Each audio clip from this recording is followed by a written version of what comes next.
লিল্লাহে তাকবীর। মিজান ভাইয়ের আগমন, শুভেচ্ছা স্বাগতম।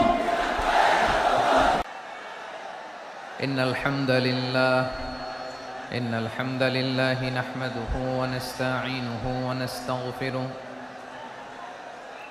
ونؤمن به ونتوكل عليه ونعوذ بالله من شرور أنفسنا ومن سيئات أعمالنا من يهده الله فلا مضل له ومن يضلل فلا هادي له أي فلن تجد له وليا مرشدا ونشهد أن لا إله إلا الله وحده لا شريك له هو الذي لا ضد له ولا ند له لا مثل له ولا مثيل له لا وزير له ولا كفيل له لا شبه له ولا شبيه له لا ولد له ولا والد له وهو الواحد الفرد الصمد لم يلد ولم يولد ولم يكن له كفوا أحد ونشهد أن سيدنا ونبينا وحبيبنا وبشيرنا ونذيرنا وطبيبنا وطبيب أرواحنا وحبيبنا وحبيب ربنا محمدا عبد الله ورسوله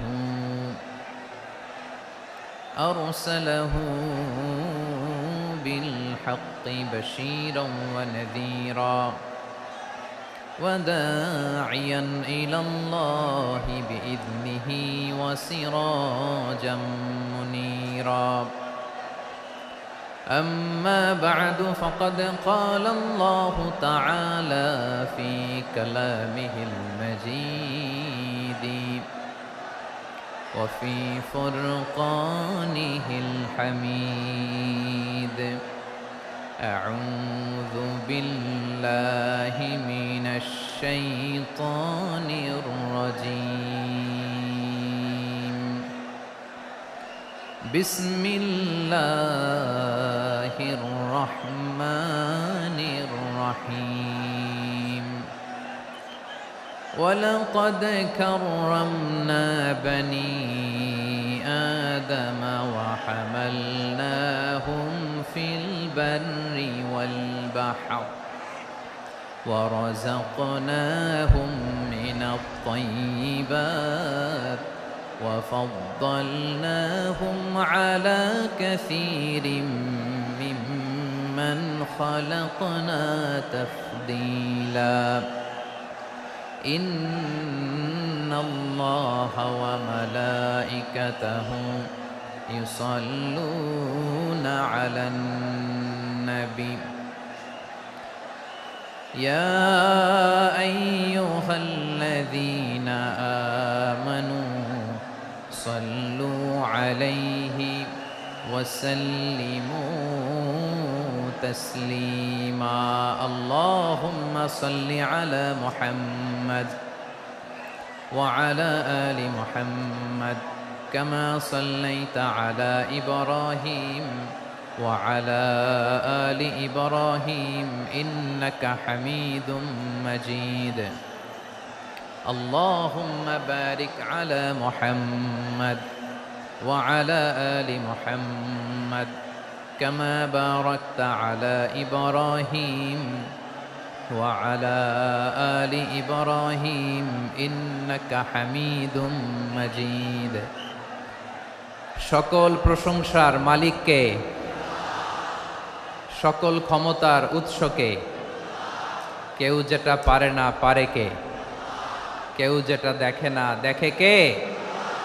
সে আল্লাহর দরবারে আমরা শুকরগুজার হচ্ছি। আমরা সবাই পড়ছি কালিমাতুশ শুকর, আলহামদুলিল্লাহ। সবাই একসাথে গলা ছেড়ে দিয়ে আওয়াজ করে পড়ুন, রব্বানা লাকাল হামদ হামদান কাসীরান তাইয়্যিবান মুবারাকান ফীহি ইয়া রাব্বি লাকাল হামদু কামা ইয়ানবাগি লিজালালি ওয়াজহিকা ওয়া আযীমি সুলতানিকা লাকাল হামদু বিল ঈমান লাকাল হামদু বিল ইসলাম লাকাল হামদু বিল কুরআন। আল্লাহ রাব্বুল ইজ্জা ওয়াল জালালের দরবারে শুকরিয়া জ্ঞাপনের পাশাপাশি আমি আজকের এই প্রোগ্রামের অর্গানাইজিং কমিটিকে অন্তরের অন্তঃস্থল থেকে ধন্যবাদ জানাতে চাই যে আদ-দ্বীন ফাউন্ডেশন অথরিটি তারা 3 দিন ব্যাপী যশোরের পুলের হাটে এরকম চমৎকার গোছানো ওয়েল অর্গানাইজড একটা তাফসীরুল কোরআনের প্রোগ্রামের আয়োজন করেছে। আমি আল্লাহর শুকরিয়া জ্ঞাপনের পাশাপাশি তাদেরকে আমার অন্তরের অন্তঃস্থল থেকে শুকরিয়া, ধন্যবাদ এবং মোবারকবাদ জানাতে চাই। আজকের প্রোগ্রামে উপস্থিত আছেন বৃহত্তর খুলনা বিভাগের ব্যবসায়ী ভাইয়েরা, কর্মজীবী ভাইয়েরা, ছাত্র ভাইয়েরা, পর্দার আড়ালে মহিলা প্যান্ডেলে আমার মায়েরা, বোনেরা। উপস্থিত আছেন কওমি মাদ্রাসার মুহতামিম বৃন্দ, আলিয়া মাদ্রাসার প্রিন্সিপাল হুজুর, শিক্ষকবৃন্দ, ছাত্রবৃন্দ, ইমাম সাহেব, খতিব সাহেব, মুয়াজ্জিন সাহেব, আইন শৃঙ্খলায় কর্মরত ভাইয়েরা, ভলান্টিয়ার্স, মিডিয়া কর্মী, সাংবাদিক বন্ধুরা, ইউটিউবার্স, আমি সবাইকে অন্তরের অন্তঃস্থল থেকে শুভেচ্ছা জানিয়ে শুরু করতে চাই। প্রিয় ভাইয়েরা, আমি জানি যশোরের মানুষ খুবই well civilised, they know manners, তারা ম্যানার জানে। অতিথির সাথে কেমন আচরণ করতে হয় যশোরের লোকেরা এটা জানে কি জানে না বলেন? মাশাআল্লাহ।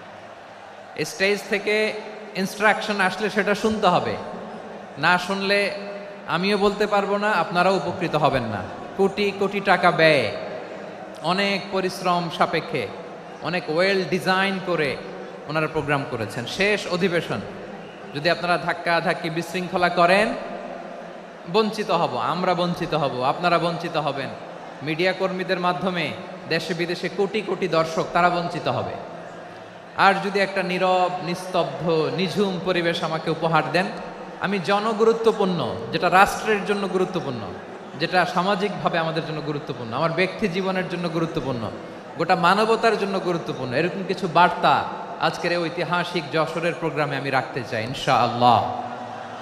কিন্তু সেজন্য সহযোগিতা করতে হবে। যে ডান দিকের ছেলেরা মাশাআল্লাহ বলার সাথে সাথে ঠান্ডা, কিন্তু এখানে এখনো ঠান্ডা হচ্ছে না। তোমরা ভলান্টিয়ারদের কথা শোনো, জায়গা না পেলে পেছনে যাও। ধাক্কাধাক্কি করো কেন ভাইয়েরা? এটা করো না। এই যে তোমাদেরকে দেখতে পাচ্ছি তো, একে অপরকে ধাক্কা ধাক্কি করে আমাকে দেখার চেষ্টা, পেছনে চলে যাও। Move move on, move, sit or move. আমি বারবার থামুন, চুপ করুন বলতে পারবো না। Sit or move on. 9টা প্যান্ডেল আছে, এখানে ধাক্কাধাক্কির কোনো মানি হয় না। তোমরা ধাক্কাধাক্কি করবা, এই জন্য প্যান্ডেল করা হয় নাই 9টা। বসো, কোনো কথা নাই, বসো বসো। কানগুলো খরগোশের কানের মতো খাড়া করো, কোনো আওয়াজ নাই, আওয়াজ নাই, কোনো আওয়াজ নাই। এই যে প্রিয় ভাইয়েরা, আল্লাহর ওয়াস্তে চুপ করুন। যশোরের ভাইয়েরা, আল্লাহর ওয়াস্তে চুপ করুন।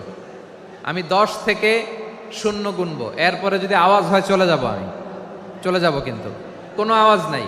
আমি কিছু জিজ্ঞেস করলে উত্তর দেওয়ার সময় গলা ফাটায় আওয়াজ করতে হবে, ঠিক কিনা? বাস, এর বাইরে আর আওয়াজ নাই। 10 থেকে 0 গুনবো, হয় বসো, নয় অন্য প্যান্ডেলে যাও, কোনো আওয়াজ হবে না। 10, 9, 8 7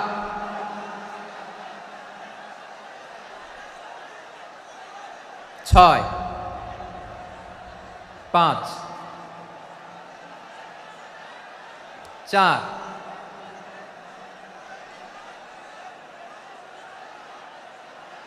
3 2 1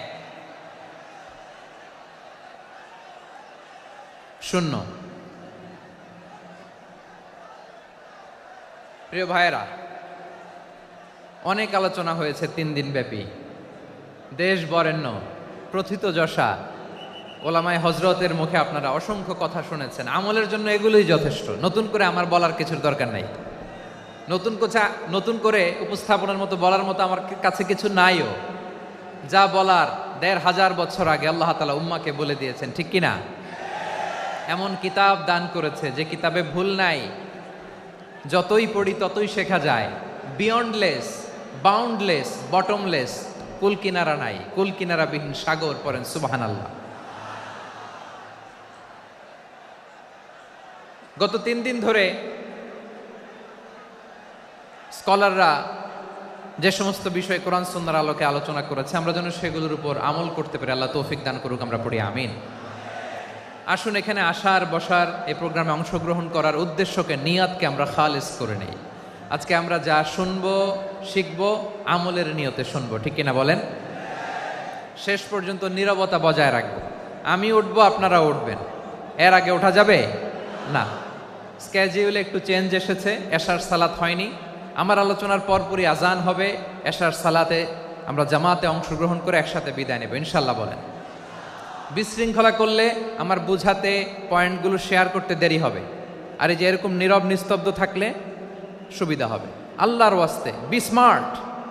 জায়গা না হলে চলে যাবেন, আওয়াজ করবেন না। ভলান্টিয়াররাও আওয়াজ নয়, ইশারা ইঙ্গিতে। প্রিয় ভাইয়েরা, যে টপিকটি নিয়ে আমি আপনাদের সামনে আজকে কথা বলতে চাই, টপিকটি অনেক গুরুত্বপূর্ণ। টপিকটি হচ্ছে হিউম্যান রিসোর্স ডেভেলপমেন্ট, মানব সম্পদ উন্নয়ন। কারণ আল্লাহ তাআলা আমাদের যা দেখ আর না দেখ এটা দিছে। মানুষ আর মানুষ, 18 কোটি মানুষ, ঠিক কিনা?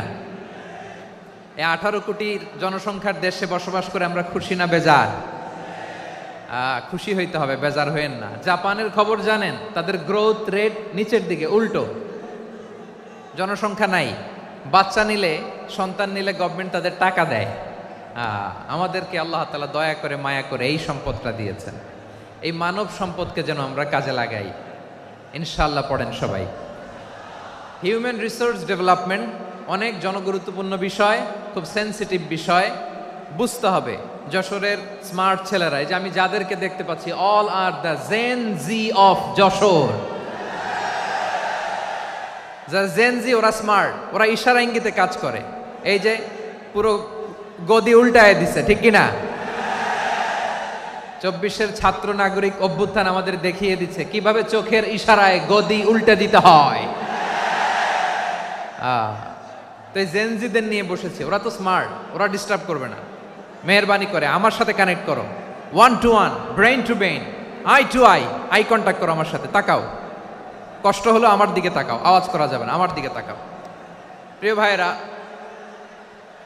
হিউম্যান রিসোর্স ডেভেলপমেন্টের ব্যাপারে কিছু কথা বলবো। এই যে আমাদের বিশাল জনসংখ্যা, এই জনসংখ্যাকে কি করে জনসম্পদে রূপান্তরিত করা যায় এ ব্যাপারে কথা বলবো। আমি সূরাতু বনী ইসরাইলের 70 নম্বর আয়াত তেলাওয়াত করেছি। এই আয়াতের আলোকে কিছু কথা আমি আপনাদের সামনে বলবো।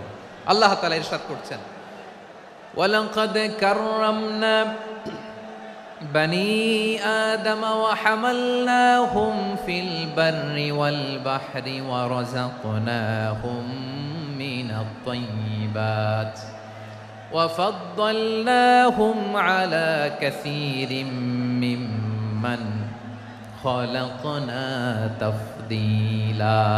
পড়েন আল্লাহু আকবার। রব্বুল আলামিন বলেন, ওয়ালাকাদ কাররামনা বনী আদম, আমি বনী আদমকে সম্মানিত করেছি, বনী আদমকে মর্যাদা দিয়েছি। ওয়া হামালনাহুম ফিল বাররি ওয়াল বাহর, বনী আদমকে জলে স্থলে এবং সমুদ্রে চলাচলের বাহন দিয়েছি। ওয়া রাযাকনাহুম মিনাত তাইয়্যিবাত, তাদেরকে পবিত্র রিজিকের বন্দোবস্ত করেছি।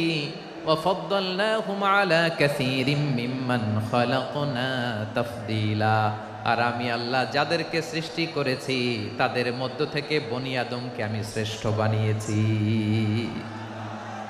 আমরা শ্রেষ্ঠ, আমরা আশরাফুল মাখলুকাত। আমরা কি এই যে এমনি চিল্লাচিল্লি করে জিজ্ঞেস করলে বলে না, আমরা আশরাফুল মাখলুকাত। আমরা কি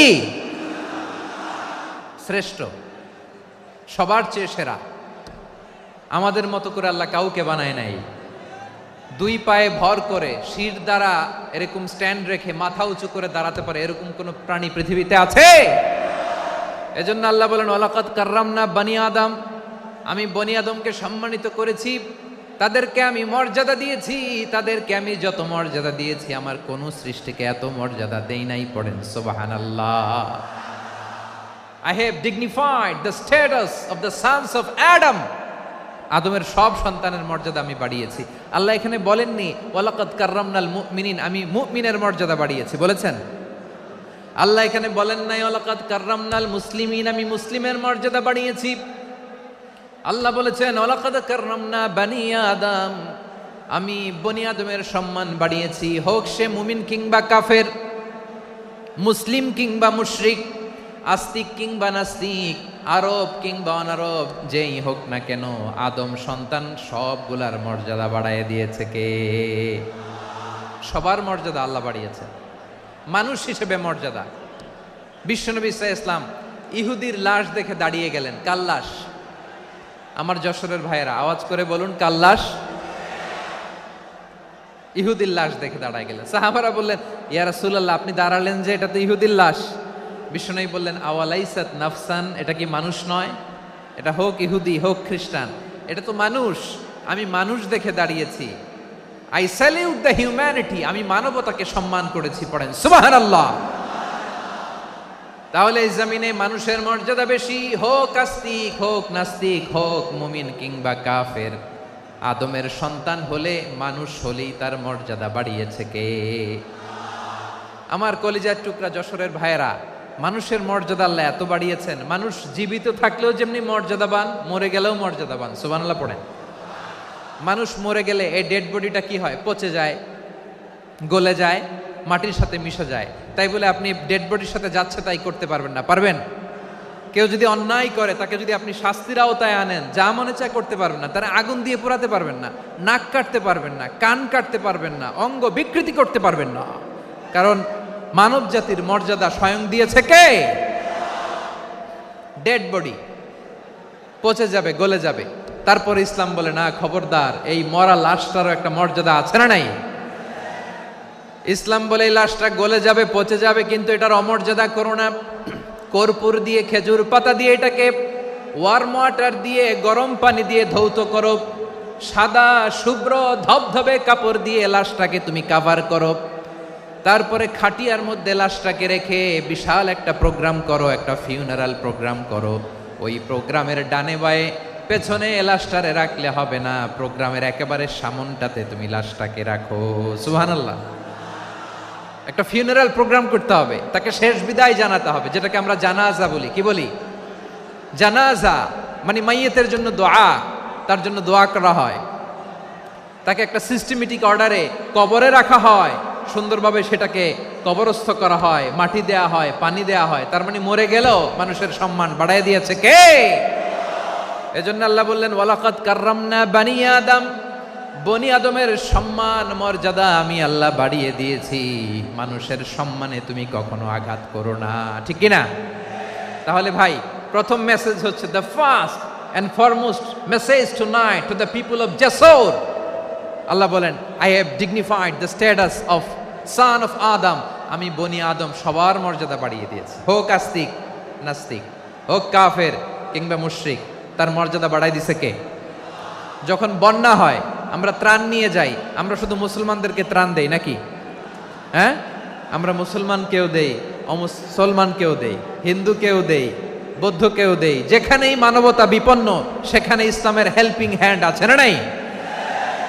সুবহানাল্লাহ। কি দিন আমরা পেয়েছি, কি বিধান আমরা পেয়েছি। ওয়ালাকাদ কাররামনা বানি আদম।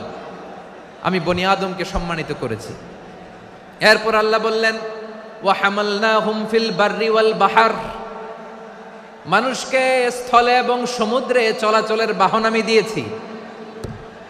স্থলে কিভাবে চলবে, জলে কিভাবে চলবে, এই বাহনের ব্যবস্থা করেছে কে? এই জেনজি, এই স্যামড়া, ইরাম করতেছো কিসের জন্য? হ্যাঁ, ইরাম করলে চলবি? হ্যাঁ, বস বস বস বস, আওয়াজ করতেছো কেন? দিবা না, কথা বলতে দিবা না আমাকে? তো এইটা বুঝি তোমাদের ভালোবাসার নমুনা? তোমাদের ভালোবাসার কারণে যদি আমি কোথাও দাঁড়াতেই না পারি, কোথাও বসতে না পারি, কোথাও দুটা কথা বলতে না পারি, এই ভালোবাসা দিয়ে কি হবে আমার? বরং ঘামতে ঘামতে ঘর্মাক্ত হব, রক্তাক্ত হব। কিন্তু সেন্ট্রাল থেকে, সেন্ট্রালি যে ইনস্ট্রাকশন আসবে, সেই ইনস্ট্রাকশনের এক চুল আমরা ডানে বায়ে যাব না। এইটা গণজাগরণের জন্য এইটা দরকার, ইসলামী বিপ্লবের জন্য এইটা দরকার। তো আধা ঘন্টা ধরে যদি তোমাদেরকে থামানোই না যায়, এই লস্কর দিয়ে আমি কি করব? আল্লাহর ওয়াস্তে নো নো নো স্লোগান, চুপচাপ একেবারে আমার দিকে তাকাও। আল্লাহ বললেন ওয়া হামালনাহুম ফিল বাররি ওয়াল বাহার, জলে স্থলে আমি চলাচলের যানবাহনের ব্যবস্থা করেছি। আমরা স্থলে ঘোড়ার উপরে চড়ি, উটের উপরে চড়ি, গাড়ির উপরে চড়ি। এই যে গাড়ির ইঞ্জিন বানাইছি আমরা, এটার মেধা দিয়েছে কে?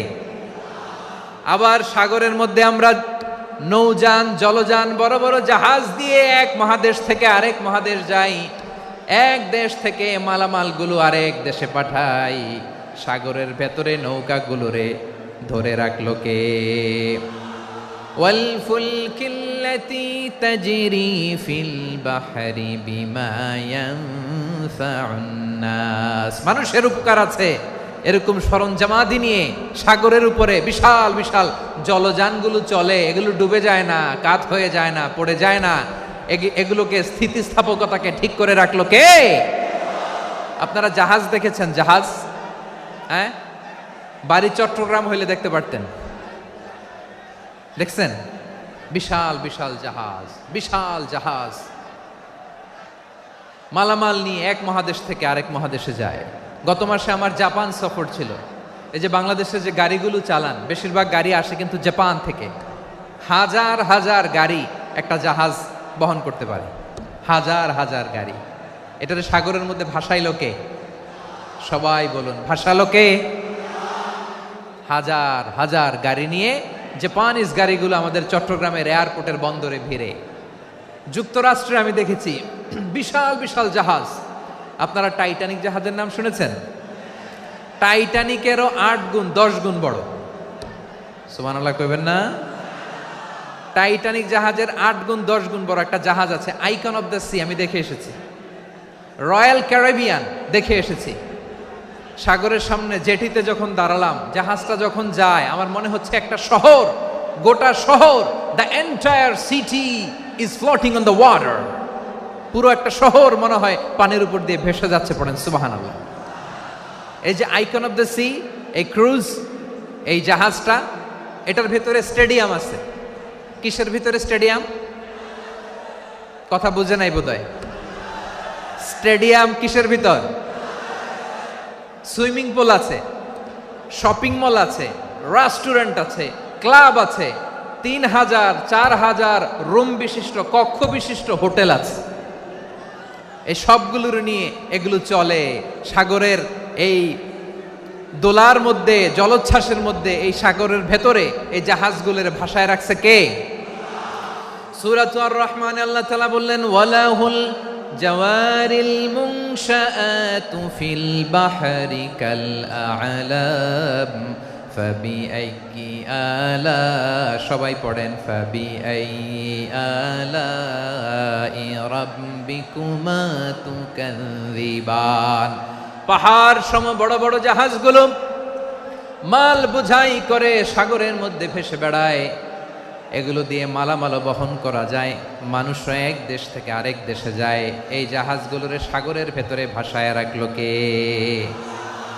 এই আয়াতের ভেতরে আল্লাহ তাআলা সূরাত বানী ইসরাঈলের এই চমৎকার আয়াতের ভেতরে আল্লাহ তাআলা বেসিকলি মানব জাতির প্রতি তার 4টি স্পেশাল অনুগ্রহের কথা বলেছেন। কয়টি? দুইটা বলে ফেলছি। এক নাম্বার ওয়ালাকাদ কাররামনা বানি আদম, আমি বনি আদমের সম্মান বাড়াইছি। নাকি মুসলমানদের, নাকি মুসল্লিদের? কার সম্মান বাড়িয়েছি? বনি আদমের। তাহলে human dignity, the first part of the verse talks about the human dignity. দুই নাম্বার অংশে আল্লাহ তাআলা বললেন ওয়া হামালনাহুম ফিল বাররি ওয়াল বাহর, স্থলে এবং সমুদ্রে আমি তাদের জন্য চলাচলের বাহন দিয়েছি। সুবহানাল্লাহ। তার মানে smooth movement on land and sea, জলে এবং স্থলে যাতে আমরা স্মুথলি মুভ করতে পারি আল্লাহ তাআলা দিয়েছেন। তিন নম্বরে আল্লাহ তাআলা বললেন ওয়া রাযাকনাহুম মিনাত তাইয়্যিবাত, মানুষের জন্য আমি পবিত্র রিজিকের ব্যবস্থা করেছি। জলে এবং স্থলে যত প্রাণী আছে সবগুলা প্রাণীকে রিজিক দেয় কে? আমাদেরকে রিজিক দেয় কে? সাগরের মাছগুলোকে, বড় বড় তিমি মাছগুলোরে রিজিক দেয় কে? বাতাসের মধ্যে ভেসে বেড়ানো বড় বড় পাখিগুলো, স্ক্যান্ডিনেভিয়ান কান্ট্রি থেকে লক্ষ লক্ষ কোটি কোটি পাখিগুলো যে এক দেশ থেকে আরেক দেশে ট্রান্সফার হয়, এগুলোর রিজিক দেয় কে? রব্বুল আলামিন বলেন ওয়ামা মিন দাব্বাতিন ফিল আরদি ইল্লা আলাল্লাহি রিজকুহা ওয়া ইয়ালামু মুস্তাকাররাহা ওয়া মুস্তাওদাআহা কুল্লুম ফি কিতাবিম মুবিন। আল্লাহু আকবার।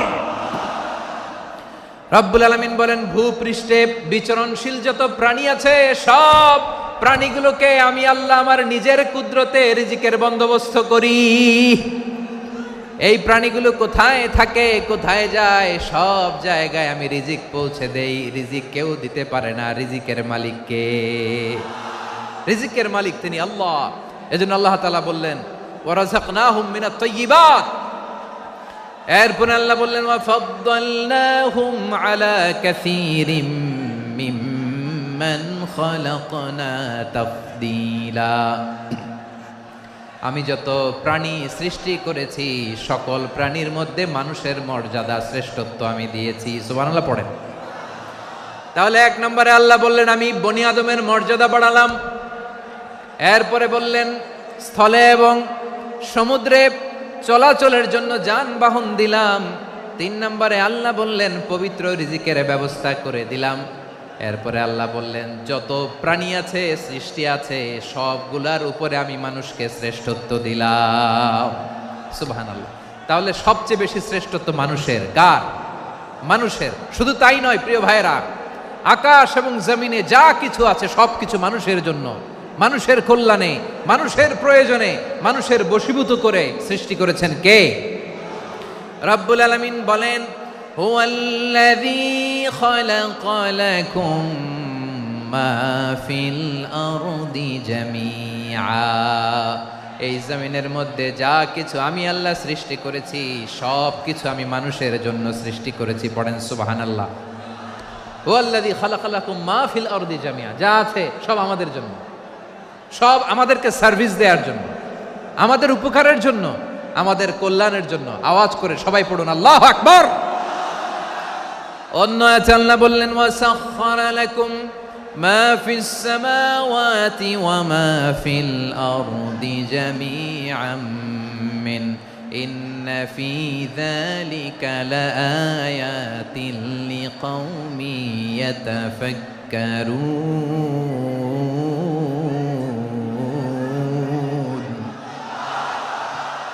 প্রথমে আয়াতে আল্লাহ বললেন জমিনে যা আছে সব তোমাদের কল্যাণে আমি সৃষ্টি করলাম। এরপরে আল্লাহ বললেন আকাশেও যা আছে সব তোমাদের জন্য সৃষ্টি করলাম, তোমাদের অনুগত বানায় দিলাম। পড়েন সুবহানাল্লাহ। মানুষের কি ব্রেইন দেখেন, মানুষ জমিন ছেড়ে আকাশে চলে যায়। পাখি দেখে মানুষের শখ হলো পাখি যেহেতু উঠতে পারে আমরাও পারবো। অরবিল রাইট, উইলবার রাইট, দুই ভাই মিলে আঁকাঝোঁকা করতে করতে করতে করতে প্লেন বানায় ফেললো। কোন সুবহানাল্লাহ। এখন পাখিও ওরে, আমরাও ওরি। এরপরেই মানুষের কৌতূহল থামে না এখানে। মানুষ চলে গিয়েছে চাঁদে। কোথায় গেছে? এখন কিন্তু চাঁদে জমি বিক্রি হয় জানেন। পৃথিবী নিয়ে মারামারি শেষ। রাশিয়া আমেরিকা এখন ধরছে চাঁদ আর মঙ্গল গ্রহ। এখন চাঁদে জমি বিক্রি হয়, মঙ্গলে জমি বিক্রি হয়। এই চাঁদ মঙ্গল, বৃহস্পতি, শনি সব আল্লাহ তাআলা আমাদের জন্য বানিয়েছেন। সুবহানাল্লাহ পড়েন। মানুষ সাগরের উপরে চড়ে, শূন্যে ভেসে বেড়ায়, পাহাড় কেটে সুড়ঙ্গ বানায়, টানেল বানায়। মানুষ ব্রডব্যান্ডের লাইন নিয়ে যায় সাগরের ভেতর দিয়ে, এক দেশ থেকে আরেক দেশে, এক মহাদেশ থেকে আরেক মহাদেশে। সুবহানাল্লাহ পড়েন। তার মানে গোটা বিশ্বের সব কিছুর উপরে control, superiority over all creatures, সব কিছুর উপর কন্ট্রোল, মনিটরিং, নিয়ন্ত্রণ, এটা প্রতিষ্ঠা করে দিয়েছে কে? এজন্যই মানুষের শ্রেষ্ঠত্ব। ওয়ালাকাদ কাররামনা বানি আদম, আমি বনি আদমের সম্মান বাড়িয়েছি, মর্যাদা আমি বাড়িয়ে দিয়েছি এই কারণে, কারণ মানুষ সব কিছুর উপর নিয়ন্ত্রণ নিতে পারে। মানুষকে নিয়ে এই কোরআনের সব আলোচনা, মানুষকে নিয়ে এই কোরআনের সব। তাই কোরআনের কেন্দ্রীয় আলোচ্য বিষয় হচ্ছে মানুষ। কোরআনের কেন্দ্রীয় আলোচ্য বিষয় কি? যশোরের ভাইয়েরা বুঝে থাকলে সবাই বলবেন, কোরআনের কেন্দ্রীয় আলোচ্য বিষয় কি? এই যে আমি মূল আলোচনায় যাচ্ছি এখন। কেন মানুষ কোরআনের কেন্দ্রীয় আলোচ্য বিষয়? যশোর, আওয়াজ করে বলো, কোরআনের কেন্দ্রীয় আলোচ্য বিষয় কি? মানুষ। এই মানুষ কোরআনের কেন্দ্রীয় আলোচ্য বিষয়। মানুষকে আল্লাহ স্বাধীনতা দিয়েছেন। ফামান শাআ ফালইউমিন ওয়া মান শাআ ফালইয়াকফুর। চাইলে মুমিন হতে পারো, চাইলে কাফের হতে পারো, তোমার ইচ্ছা। তবে জেনে রাখো, মুমিন হলে পাবা জান্নাত, কাফির হলে পাবা জাহান্নাম। নাও দ্য ডিসিশন ইজ ইয়ার্স। সিদ্ধান্ত তোমার, জান্নাতে যাবা না জাহান্নামে যাবা। যশোরের ভাইয়েরা আওয়াজ করে বলুন, কই যেতে চান, জান্নাতে না জাহান্নামে? ডান দিকে না বাম দিকে? ডানপন্থী না বামপন্থী? চিল্লা চিল্লি না চুপচাপ? চুপচাপ কয়ে আবার চিল্লাচিল্লি শুরু করেছে। মাশাআল্লাহ, গুরুত্বপূর্ণ কথা বাকি আছে, আমাকে সহযোগিতা করতে হবে। মাশাআল্লাহ, এই তো ঠান্ডা হয়েছে। হ্যাঁ, ঠিক আছে ঠিক আছে ঠিক আছে। মানুষকে আল্লাহ এত স্বাধীনতা দিয়েছেন, মানুষ চাইলে অনেক ভালো হইতে পারে। ভালোর রাস্তাও খোলা, খারাপ হওয়ার রাস্তাও খোলা। ভালো হইলে মানুষ অনেক ভালো, খারাপ হইলে অনেক খারাপ।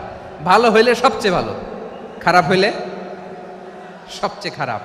এজন্য সিদ্ধান্ত আপনাকে নিতে হবে। আল্লাহ তাআলা বলছেন, লাকাদ খালাকনাল ইনসানা ফি আহসানি তাকওয়িম সুম্মা রাদাদনাহু আসফালা সাফিলিন। আমি মানুষকে অনেক সুন্দর অবয়বে, সুন্দর আকৃতিতে সৃষ্টি করেছি। তার শুধু চেহারার ডিজাইনটাই সুন্দর নয়, তার ব্রেনটা বড্ড সুন্দর, তার মানসিকতা বড্ড সুন্দর, তার সৃজনশীলতা বড্ড সুন্দর। পড়েন সুবহানাল্লাহ।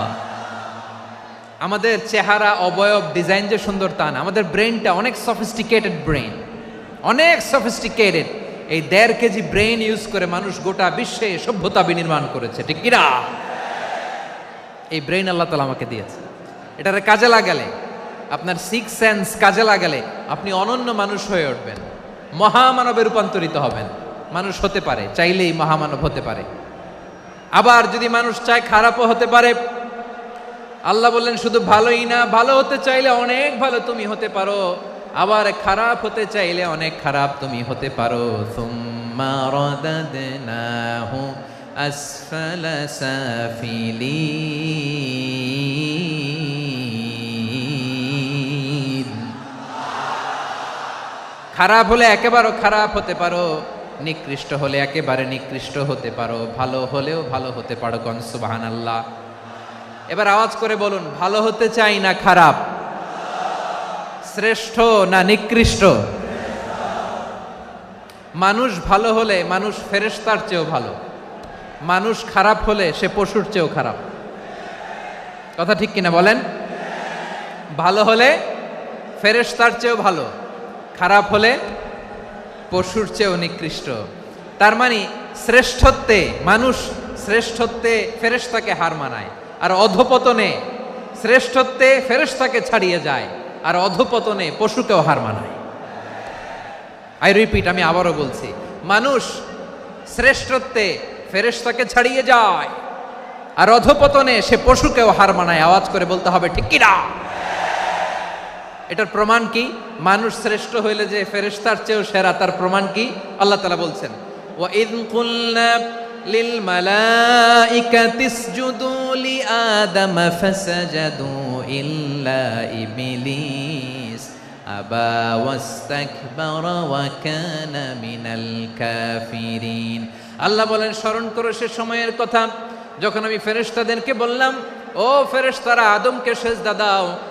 সব ফেরেশতারা সম্মান সূচক সেজদা আদমকে দিল। তারা আদমের জন্য সেজদায় লুটিয়ে পড়লো, একজন ছাড়া, তার নাম ইবলিস। আওয়াজ করে বলেন, তার নাম কি? সে অহংকার প্রদর্শন করলো, সে কাফের হয়ে গেল। বাকি সব ফেরেশতারা সেজদা দিল। সুবহানাল্লাহ। আবার আদম আলাইহিস সালামকে আল্লাহ জিজ্ঞেস করলেন, সব বলে দিল উত্তর, কিন্তু ফেরেশতাদেরকে একই প্রশ্ন জিজ্ঞেস করলেন, তারা উত্তর করতে পারে নাই। তার মানে এর মধ্য দিয়ে প্রমাণিত হয়, মানুষ ভালো হলে ফেরেশতার চেয়েও ভালো, ফেরেশতার চেয়েও মানুষের মর্যাদা বাড়িয়ে দিয়েছে কে? সব নূরের ফেরেশতা যখন মাটির আদমকে সেজদা দেয়, এটা প্রমাণ করে ফেরেশতার চেয়েও মানুষের মর্যাদা বাড়িয়ে দিয়েছে কে? তুমি মাটির আদমকে প্রথম সৃষ্টি করিয়া ঘোষণা করিয়া দিলে শ্রেষ্ঠ বলিয়া, তাই তো নূরের ফেরেশতা করে আদমকে সেজদা। ঠিক কিনা বলেন? তাই তো নূরের ফেরেশতা করে আদমকে সেজদা। সবার চেয়ে সম্মান দিলে মাটির আদমকে। আল্লাহু আল্লাহু তুমি জাল্লে জালালুহু, শেষ করা তো যায় না গে তোমার গুণগান। পড়েন না? পড়েন। আল্লাহু আল্লাহু তুমি জাল্লে জালালুহু, শেষ করা তো যায় না গে তোমার গুণগান। আল্লাহু আল্লাহু, আল্লাহু আকবার। আদমের মর্যাদা বেশি, মানুষের মর্যাদা বেশি, মানুষ শ্রেষ্ঠ তার প্রমাণ নূরের ফেরেশতা মাটির আদমকে সেজদা করে। আওয়াজ করে বলেন ঠিক কিনা? তাহলে মানুষ ভালো হলে ফেরেশতার চেয়ে ভালো। আবার মানুষ যদি খারাপ হয়, সে পশুর চেয়েও খারাপ। অধপতনে পশুত্বকে হার মানায়। তার প্রমাণ কি? তার প্রমাণ হচ্ছে, যশোরের ভাইরা দেখবেন পত্রিকায় নিউজ পেপারে মাঝে মাঝে এরকম দেখা যায়, এক মানুষ আরেক মানুষকে হত্যা করে 20 টুকরা করে বস্তার ভিতরে ভরেছে। আপনারা এই নিউজ পড়েন নাই না? দেখেন নাই? দেখছেন? মানুষ মানুষকে হত্যা করে কয় টুকরা? জোরে বলেন। এখানেই ক্ষান্ত হয় না, আবার কোথায় ভরছে? বস্তার ভেতরে। আচ্ছা, বুঝে থাকলে আওয়াজ করে বলেন, কোনদিন শুনছেন একটা হাতি আর একটা হাতিকে হত্যা করে 20 টুকরা করছে, এরপরে বস্তার ভিতরে ভরছে? হইছে? তাহলে দেখেন, মানুষ যদি খারাপ হয়, সে পশুকেও হার মানায়। চিল্লায় বলো ঠিক কিনা?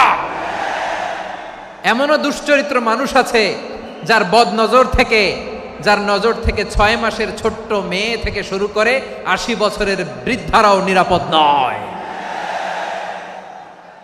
পশুকেও হার মানে। মানুষের ঘর জ্বালিয়ে পুড়ে মেসাকার করে দেয়, জনপদের পর জনপদ জ্বালায় দেয়। এরকম আছে না নাই? বোমা মেরে শহরগুলো উড়িয়ে দেয়। এই যে ইসরায়েল গাজার মধ্যে যে অ্যাটাক করেছে, এরা মসজিদ মানে নাই, মসজিদে বম ফেলেছে।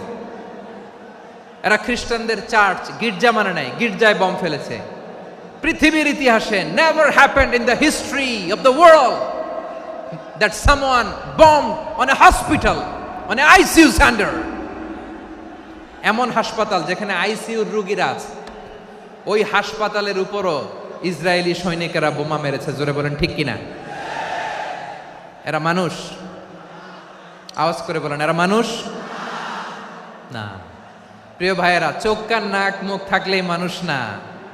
যা সামনে দেখেন এগুলো সব মানুষ না, এগুলো জনসংখ্যা। এগুলো কি? সবাই বলুন, এগুলো কি? বাড়ছে জনসংখ্যা, কমছে মানুষ।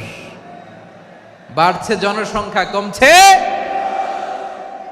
এই দুনিয়া এখন তো আর সেই দুনিয়া নাই, মানুষ নামের মানুষ আছে, দুনিয়া বোঝাই। সেই মানুষের ভিড়ে আমার আসল মানুষ নাই। ঠিক কিনা? আসল মানুষের বড্ড অভাব, আসল মানুষের বড্ড অভাব। আমার ভাইয়েরা, মানুষ খারাপ হলে পশুকেও হার মানায়। আচ্ছা, আওয়াজ করে বলেন, এই যশোরের ছেলেরা এদিক তাকাও, আওয়াজ করে বলো, যে ইসরায়েলি সোলজাররা উপর থেকে বোমা মারল, তারাও মানুষ, তারাও কি? ওরাও রক্তে মাংসে মানুষ, ওদেরও পরিবার আছে। বোমা মেরে যেই মেয়েটাকে তারা অনাথ বানায়, ইয়াতিম বানায়, ও কিন্তু বাসায় ওর মেয়েটাকে রেখে আসছে, ঠিক কিনা বলেন? বম্বিং করে যে বাবাকে মেরে, স্বামীকে মেরে স্ত্রীকে বিধবা বানায়, তারও ঘরে স্ত্রী আছে। উপর থেকে বোম মেরে মানুষ মেরে দিচ্ছে, তারাও মানুষ।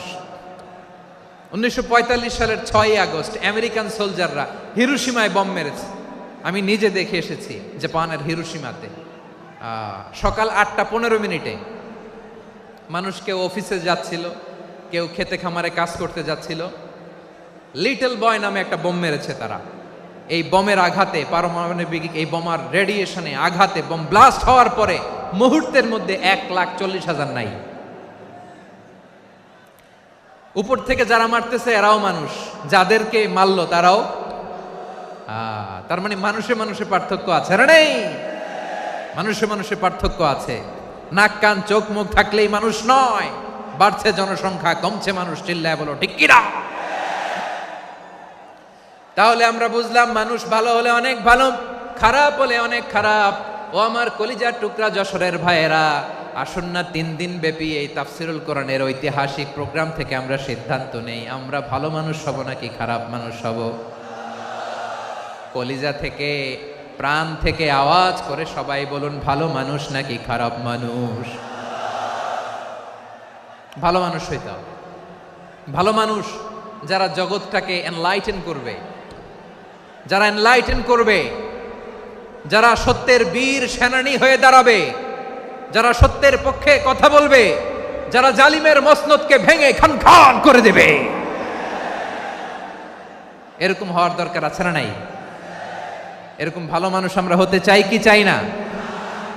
মানুষকে যত্ন নিলে মানুষ যে কত ভালো হয় আপনি কল্পনাও করতে পারবেন না।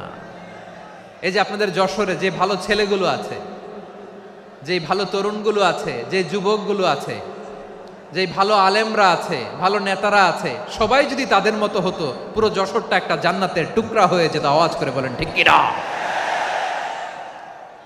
মানুষকে নার্চারিং করলে, মানুষকে পলিশ করলে, মানুষকে গ্রুমিং করলে, মানুষকে সঠিক তারবিয়া দিলে মানুষ অনন্য হয়ে ওঠে। প্রতিটি মানুষ অনন্য। আমি অনন্য, আপনি অনন্য, আমরা সবাই অনন্য। সুবহানাল্লাহ বলেন। মানুষকে আল্লাহ তাআলা দিয়েছেন অসীম ক্ষমতা, অসীম ক্ষমতা। সুবহানাল্লাহ। একটা মানুষ পারে না এমন কিছু নাই, একটা মানুষ পারে না এমন কিছু নাই। বিশ্বাস করতে হবে, মানুষ যা কল্পনা করতে পারে ওইটা মানুষ করে দেখাতে পারে।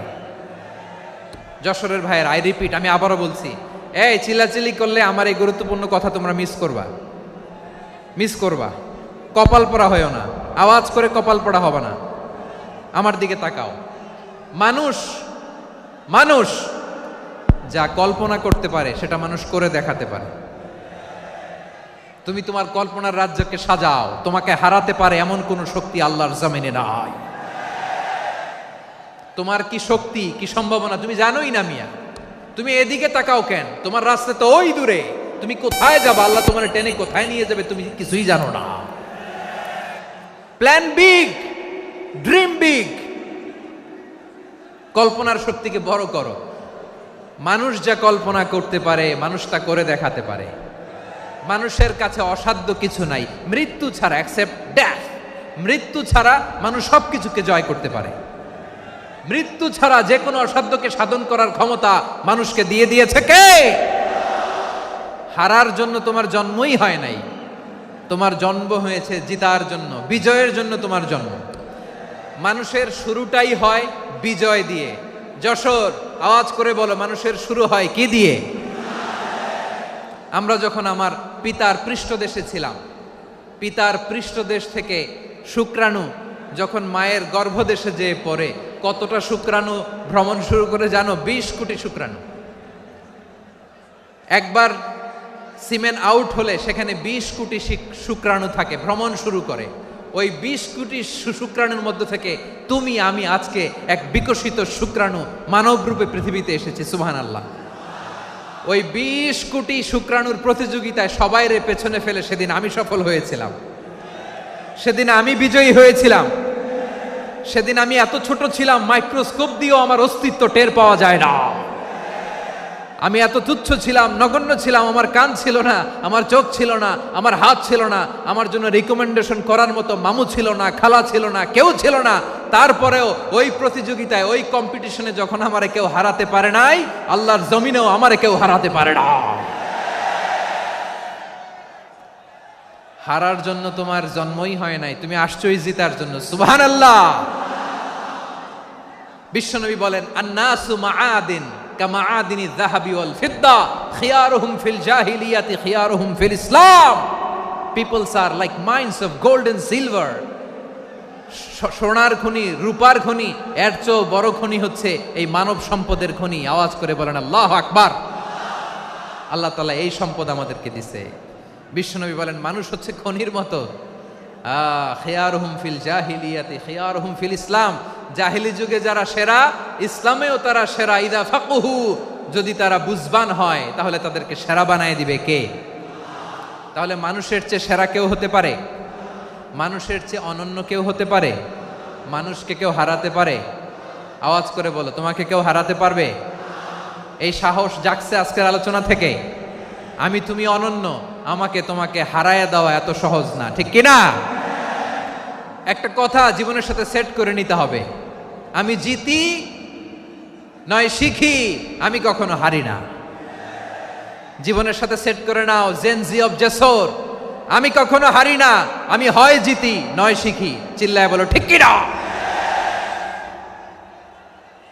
আমি কখনো হারি না, আমার হারানো এত সোজা না। কি সাহস জাগছে? বুকে সাহস জাগছে? তাকবীর পড়ো, লিল্লাহে তাকবীর।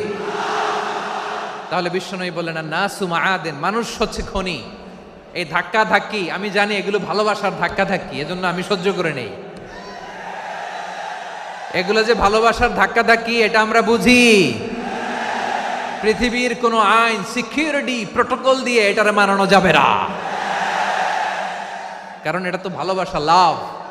লাভ কোনো আইন কানুন দিয়ে বাধা যায় না, মানানো যায় না, ঠিক কিনা বলো?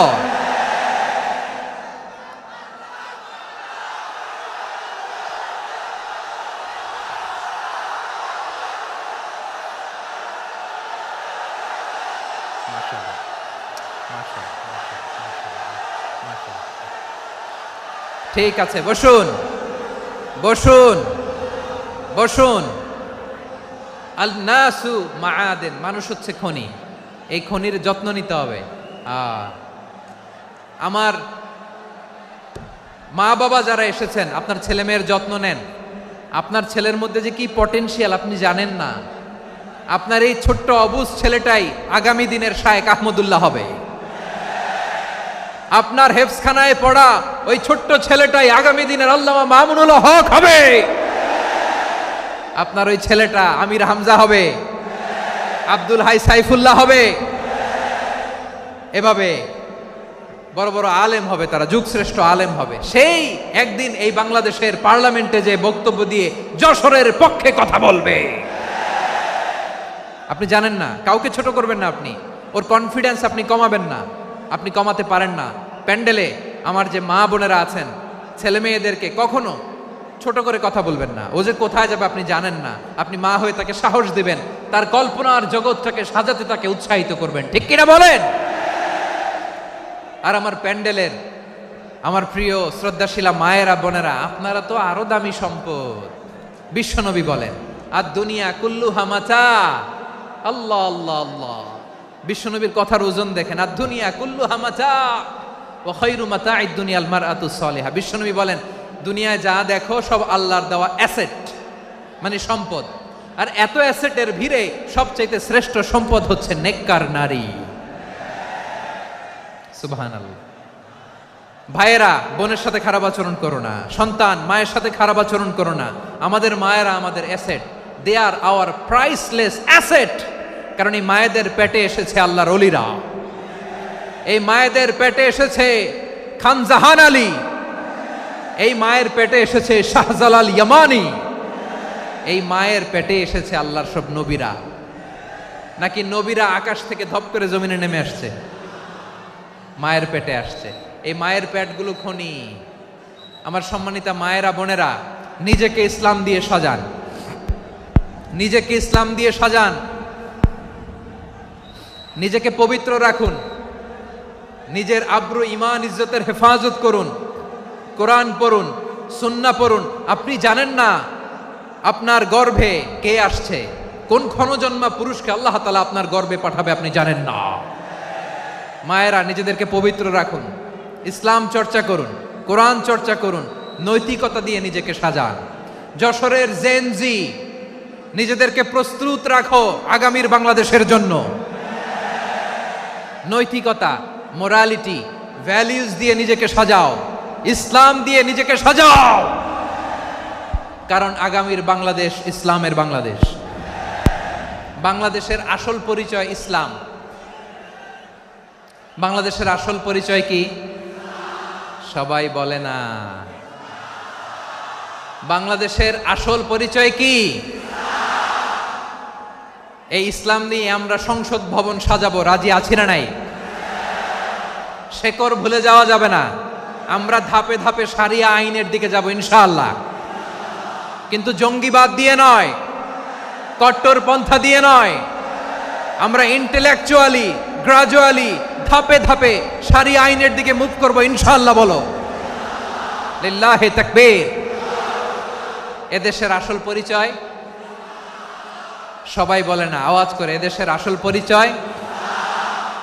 এদেশে আজান শুনে সূর্য ওঠে শহর গ্রামে, এদেশে আজান শুনে সূর্য ডুবে সন্ধ্যা নামে, এদেশে সকল কাজে সবাই বলে বিসমিল্লাহ, এদেশে ভালো কিছু দেখে শুনে হাসি মুখে সবাই বলে মাশা আল্লাহ। সুবহানাল্লাহ, সুবহানাল্লাহ, সুবহানাল্লাহ, সুবহানাল্লাহ, সুবহানাল্লাহ, সুবহানাল্লাহ, সুবহানাল্লাহ, সুবহানাল্লাহ। ও নবীন তরুণ, তোমার কিসের এত ভয়? জেনে রেখো বাংলাদেশের আসল পরিচয়। বাংলাদেশের আসল পরিচয় ইসলাম। আওয়াজ তুলে বলো, আসল পরিচয় কি? এদেশে পরস্পরে দেখা হলে দেয় সালাম, এদেশে আমজনতার হৃদয় জুড়ে পাক্কালাম, ঠিক কি না? এদেশে বিপদ এলে সর্বজনে সর্বক্ষণে দোয়া পড়ে ইন্না লিল্লাহ, সুবহানাল্লাহ, সুবহানাল্লাহ, সুবহানাল্লাহ, সুবহানাল্লাহ। এদেশে আজান শুনে সূর্য ওঠে শহর গ্রামে, এদেশে আজান শুনে সূর্য ডুবে সন্ধ্যা নামে, এদেশে সকল কাজে সবাই বলে বিসমিল্লাহ, এদেশে ভালো কিছু দেখে শুনে হাসি মুখে সবাই বলে মাশা আল্লাহ। সুবহানাল্লাহ, আওয়াজ করে সুবহানাল্লাহ, সুবহানাল্লাহ, সুবহানাল্লাহ, সুবহানাল্লাহ। সবাই একসাথে সুবহানাল্লাহ, সুবহানাল্লাহ, সুবহানাল্লাহ, সুবহানাল্লাহ। এদেশের আসল পরিচয় কি? আওয়াজ করে বলতে ভয় লাগে। এদেশের আসল পরিচয় কি? ইসলাম দিয়ে আমাদের সংসদ ভবন চলুক, আমরা চাই কি চাই না? বঙ্গভবনে লা ইলাহা ইল্লাল্লাহর পতাকা উড়ুক, আমরা চাই কি চাই না? প্রতিটি জেলা অফিসে, ডিসি অফিসে লা ইলাহার পতাকা ঝুলুক, আমরা চাই কি চাই না? কারা কারা চাই হাত তুলে আল্লাহরে দেখায়।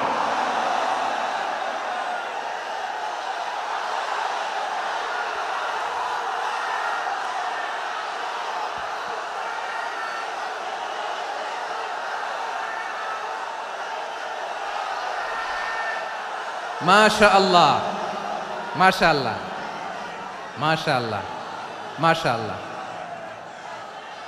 যশোর, আওয়াজ করে বলো, ভালো মানুষ না খারাপ মানুষ?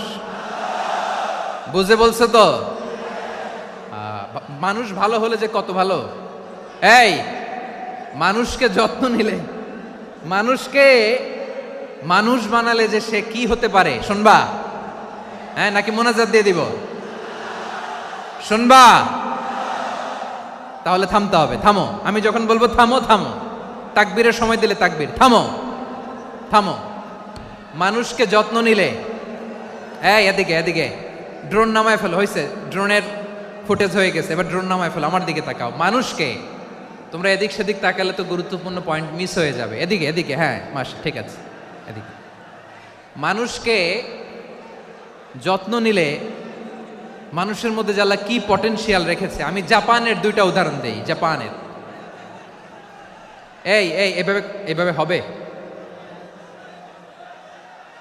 হয় বসো নয় পেছনে, কথা নাই, কথা তো বলাই যাবে না, হারাম কথা বলা, আজকে একেবারে চুপ, আজকের জন্য হারাম করে দিছে আমি, এই কিছু সময়ের জন্য একেবারে নিষিদ্ধ। জাপানের দুইটা উদাহরণ দেই, খেয়াল করে একটু শুনেন, বুঝবেন। আল্লাহ, 2022 সালে জাপানের সাথে জার্মানির খেলা, ফিফা ওয়ার্ল্ড কাপ 2022, এক পক্ষে জাপান, আরেক পক্ষে কোন দেশ?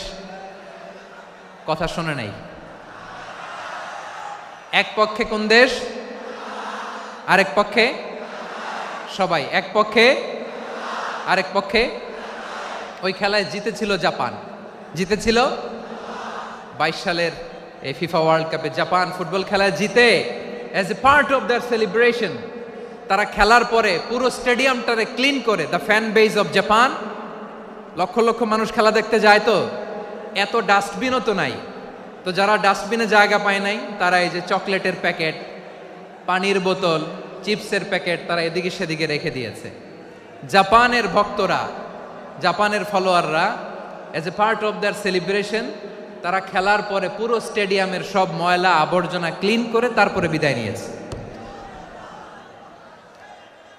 তাদেরকে কি ক্লিন করার দায়িত্ব দেয়া হয়েছিল?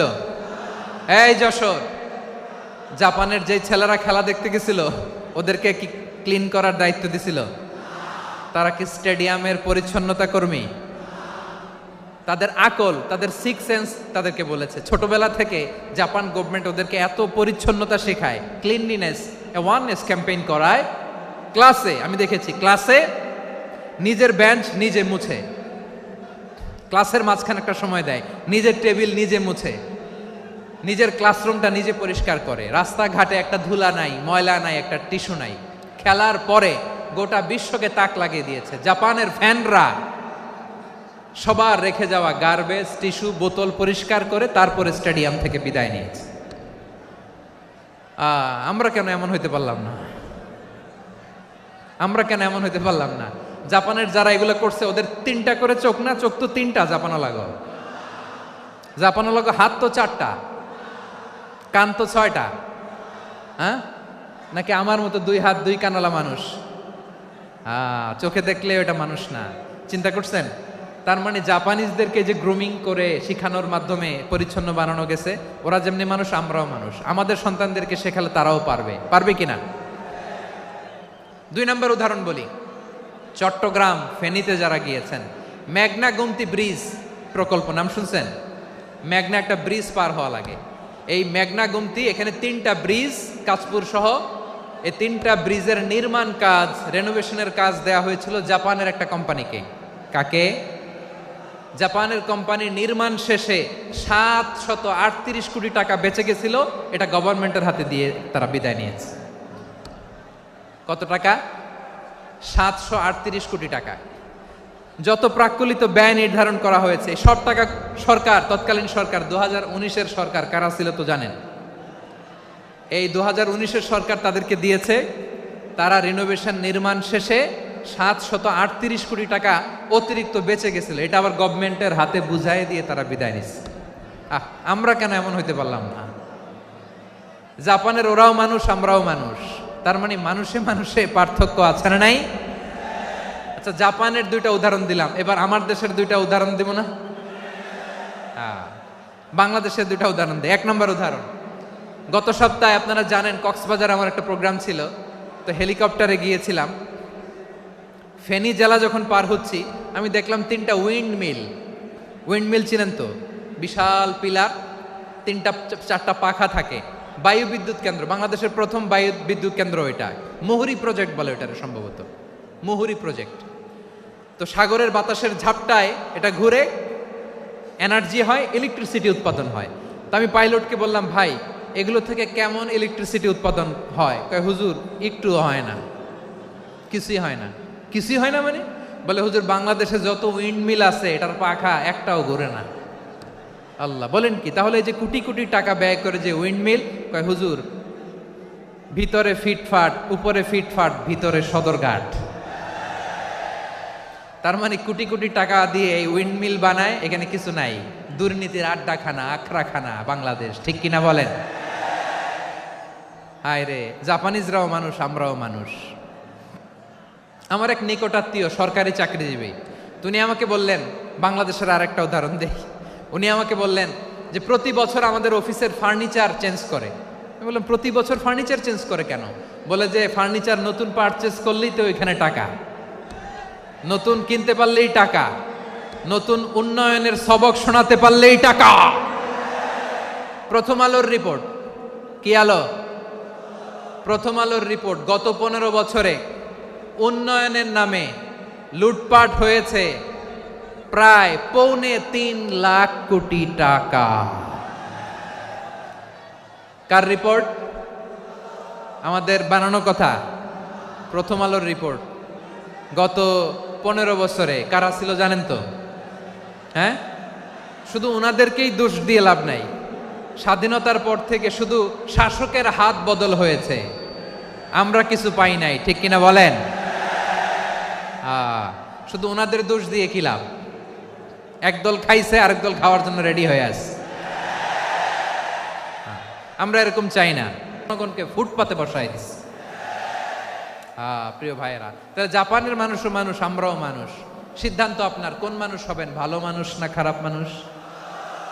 আজকের আলোচনার বিষয় হচ্ছে মানব সম্পদের উন্নয়ন, human resource development. It's a process to increase the capacity of knowledge, skill, capacity of the people of a country. একটা দেশের মানুষের জ্ঞান, তাদের দক্ষতা কি করে বাড়ানো যায়, বাড়িয়ে দেশের উন্নয়ন করানো যায়, এটাই হচ্ছে মানব সম্পদ উন্নয়নের মূল কথা। তাহলে মানব সম্পদ হচ্ছে একটা দেশের সবচাইতে শক্তিশালী পুঁজি।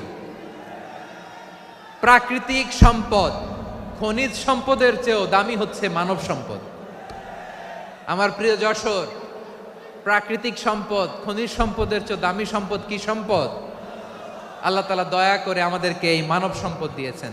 আসুন আমাদের এই মানুষগুলোকে আমরা সোনার মানুষ বানাই। রাজি আছেন তো সবাই? রাজি আছেন? মানুষ পারে না এমন কোনো কিছু নাই, চাইলে সব পারে। এজন্য মানুষকে তারবিয়া দিতে হবে, যথাযথভাবে তাদেরকে গড়তে হবে। আসুন আমরা সিরাতের আয়নায় বিশ্বনবীর জীবনী থেকে দেখি তিনি কিভাবে হিউম্যান রিসোর্সকে ম্যানেজ করতেন। যদি আপনাদের সময় হয়, দু একটা উদাহরণ দিয়ে আজকে আমি আমার আলোচনার বিদায় নিব। হবে সময় হবে কয়েক মিনিট? হ্যাঁ, শান্ত থাকবেন তো? শান্ত থাকবা? হ্যাঁ, ঠিক আছে। এই ধাক্কার মধ্যে ঢুকছে, এবার মজা বুঝতেছো তো? হ্যাঁ, মানা করছিলাম না? ঠিক আছে, টের পাও। হ্যাঁ, ঠিক আছে। যে আওয়াজ করবে আমি ওকে দেখতেছি, কে কে আওয়াজ করে দেখতেছি। শেষ কথা, শেষের দিকে চলে আসছি। বিষ্ণু ইসলাম কিভাবে হিউম্যান রিসোর্সকে ম্যানেজ করতেন, মজার কথা আছে কয়েকটা, বলে বিদায় নিব। বিশ্বনবী কিভাবে এই মানব সম্পদকে ম্যানেজ করতেন। বিশ্বনবী, he was a very good talent hunter, চৌকস ট্যালেন্ট হান্টার ছিল। কার মধ্যে কি ট্যালেন্ট আছে দেখলেই বুঝে ফেলতেন। সুবহানাল্লাহ পড়বেন না? কি নবী আমরা পেয়েছি! He was a very good talent hunter. আমার নবী, তিনি চৌকস ট্যালেন্ট হান্টার ছিলেন। কার মধ্যে কি প্রতিভা বের করতেন, ওই প্রতিভাকে ইসলামের কল্যাণে কাজে লাগাতেন। সুবহানাল্লাহ বলেন। যাকে যেই জায়গায় সেট করলে ভালো হবে তাকে ওই জায়গায় সেট করতেন। কয়েকজন সাহাবীর জীবনী শোনাই। আবু মাহজুরা রাদিয়াল্লাহু তাআলা আনহু, মক্কার মুয়াজ্জিন, আগে ছিল মুশরিক, পরে হয়েছে মুমিন। উনি কিভাবে মুমিন হইলেন এই ঘটনাটা একটু আপনাদের শোনাতে চাই। তো আপনাদের তো সময় নাই হাতে। হ্যাঁ, সময় আছে? এই জেনজি শেষ করে দিল আজকের প্রোগ্রামটা। 1 ঘন্টা ধাক্কা ধাক্কি করে কেমনে দাঁড়ায় আছে আমি বুঝলাম না।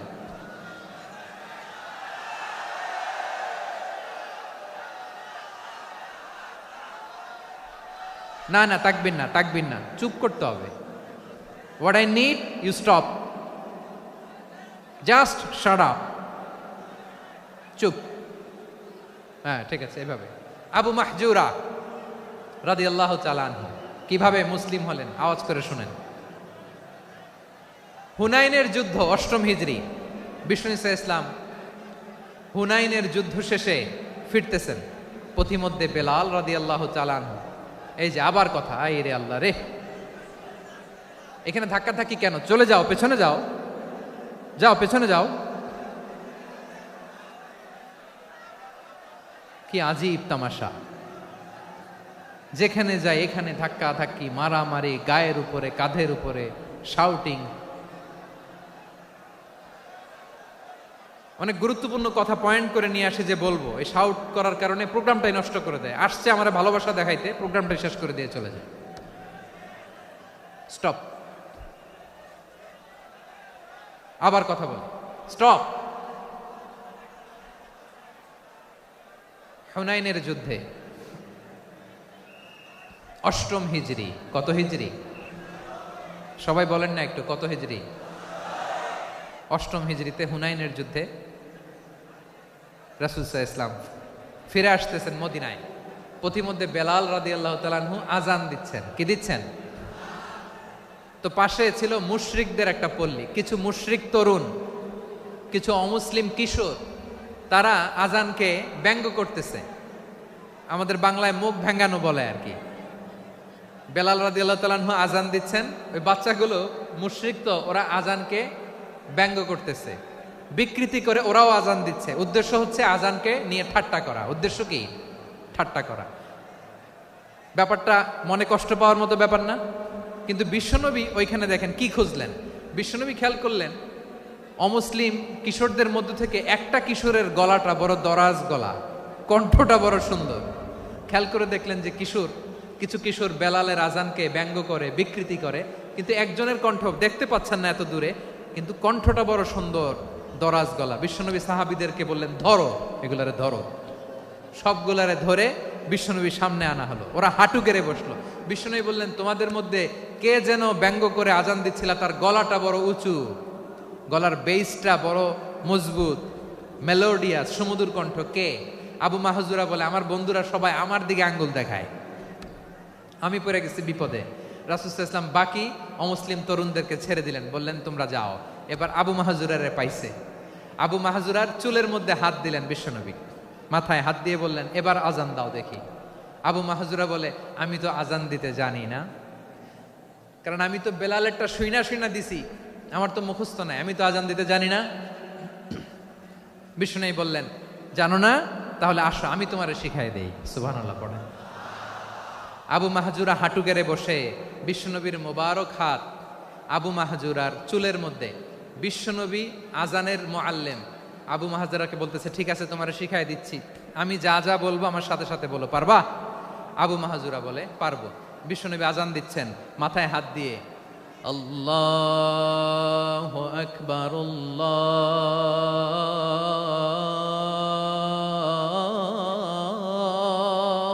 আকবার।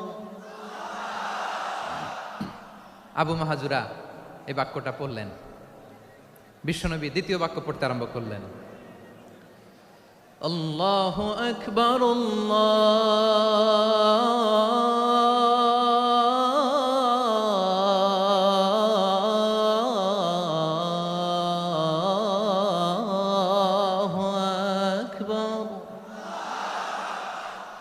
আবু মাহজুরা এই বাক্যটাও বললেন। বিশ্বনবী আবু মাহজুরার মাথার মধ্যে হাত দিয়ে তৃতীয় বাক্য পড়লেন, আশহাদু আল্লা ইলাহা ইল্লাল্লাহ।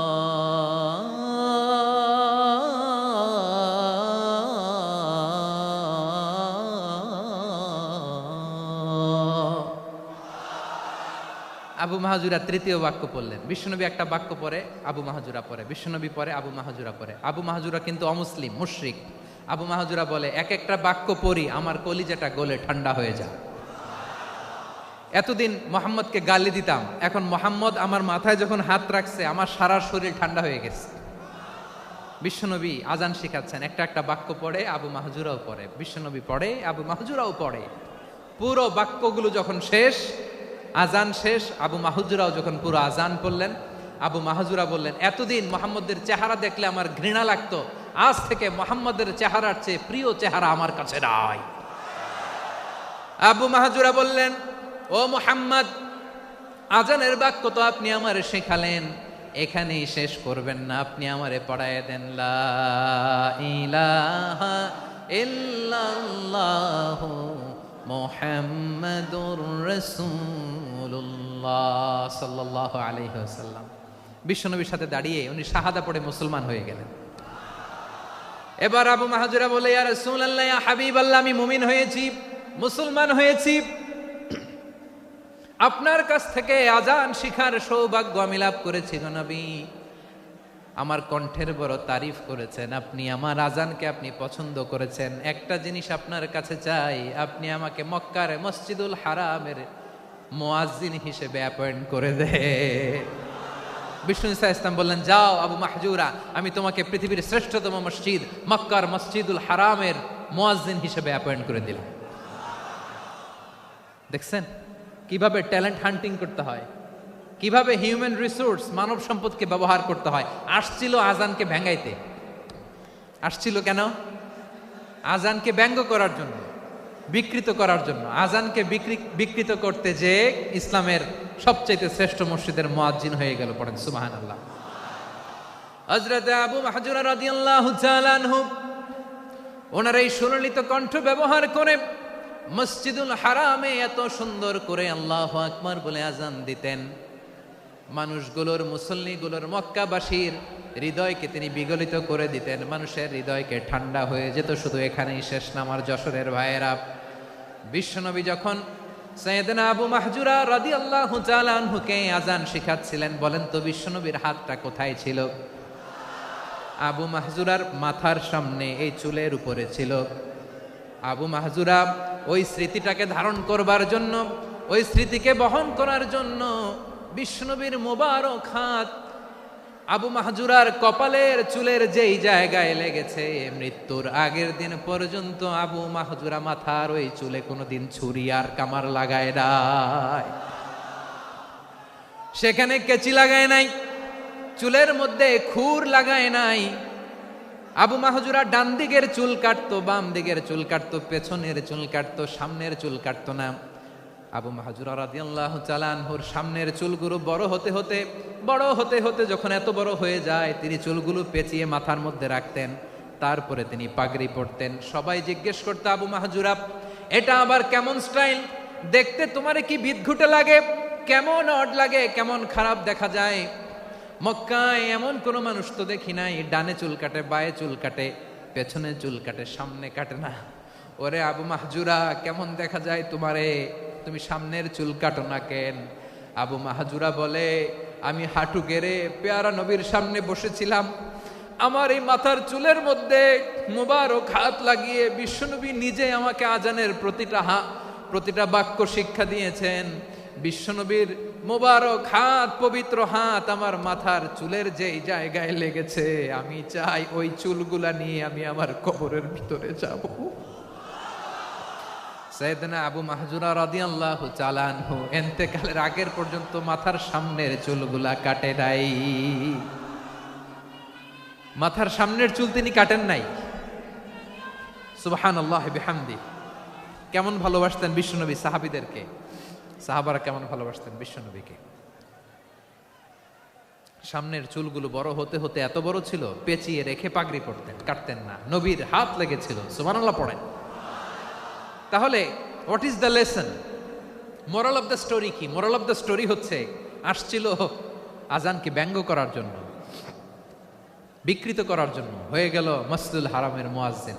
দেখেন বিশ্বনবী একটা খারাপ সিচুয়েশনের মধ্যে থেকে কি ভালো জিনিস বের করে আনলেন। আমি যে শুরুতে বলেছি কিভাবে তিনি হিউম্যান রিসোর্সকে ডেভেলপ করেছেন, ম্যানেজ করেছেন। তিনি যে চৌকুশ ট্যালেন্ট হান্টার ছিল, দেখেন সবার মধ্যে থেকে এর বাছাই করে মুয়াজ্জিন বানাই দিয়েছেন। সুবহানাল্লাহ পড়েন। তার মানে এই না সবাইরে ধরে ধরে উনি মুয়াজ্জিন বানাইছেন। যার যেই ট্যালেন্ট আছে তাকে ওই কাজে অ্যাসাইন করেছেন। যার যেই প্রতিভা আছে তার প্রতিভাকে ইসলামের কাজে লাগিয়েছেন। সুবহানাল্লাহ পড়েন। যায়েদ বিন সাবিত রাদিয়াল্লাহু তাআলা আনহু নাম শুনেছেন? যশোর কথা বেরোয় না। যদি জিজ্ঞাসা সালমান খানের নাম শুনছেন, সবাই হাত তুলবে, জি হুজুর শুনছি, মানে সব দেখা শেষ। সালমান খান, আমির খান, অমুক খান, সব খান মুখস্থ, কিন্তু জায়েদ বিন সাবিতের নাম মুখস্থ নাই মুসলমানদের। যেই সাহাবী মাথার সামনের চুল কাটে নাই,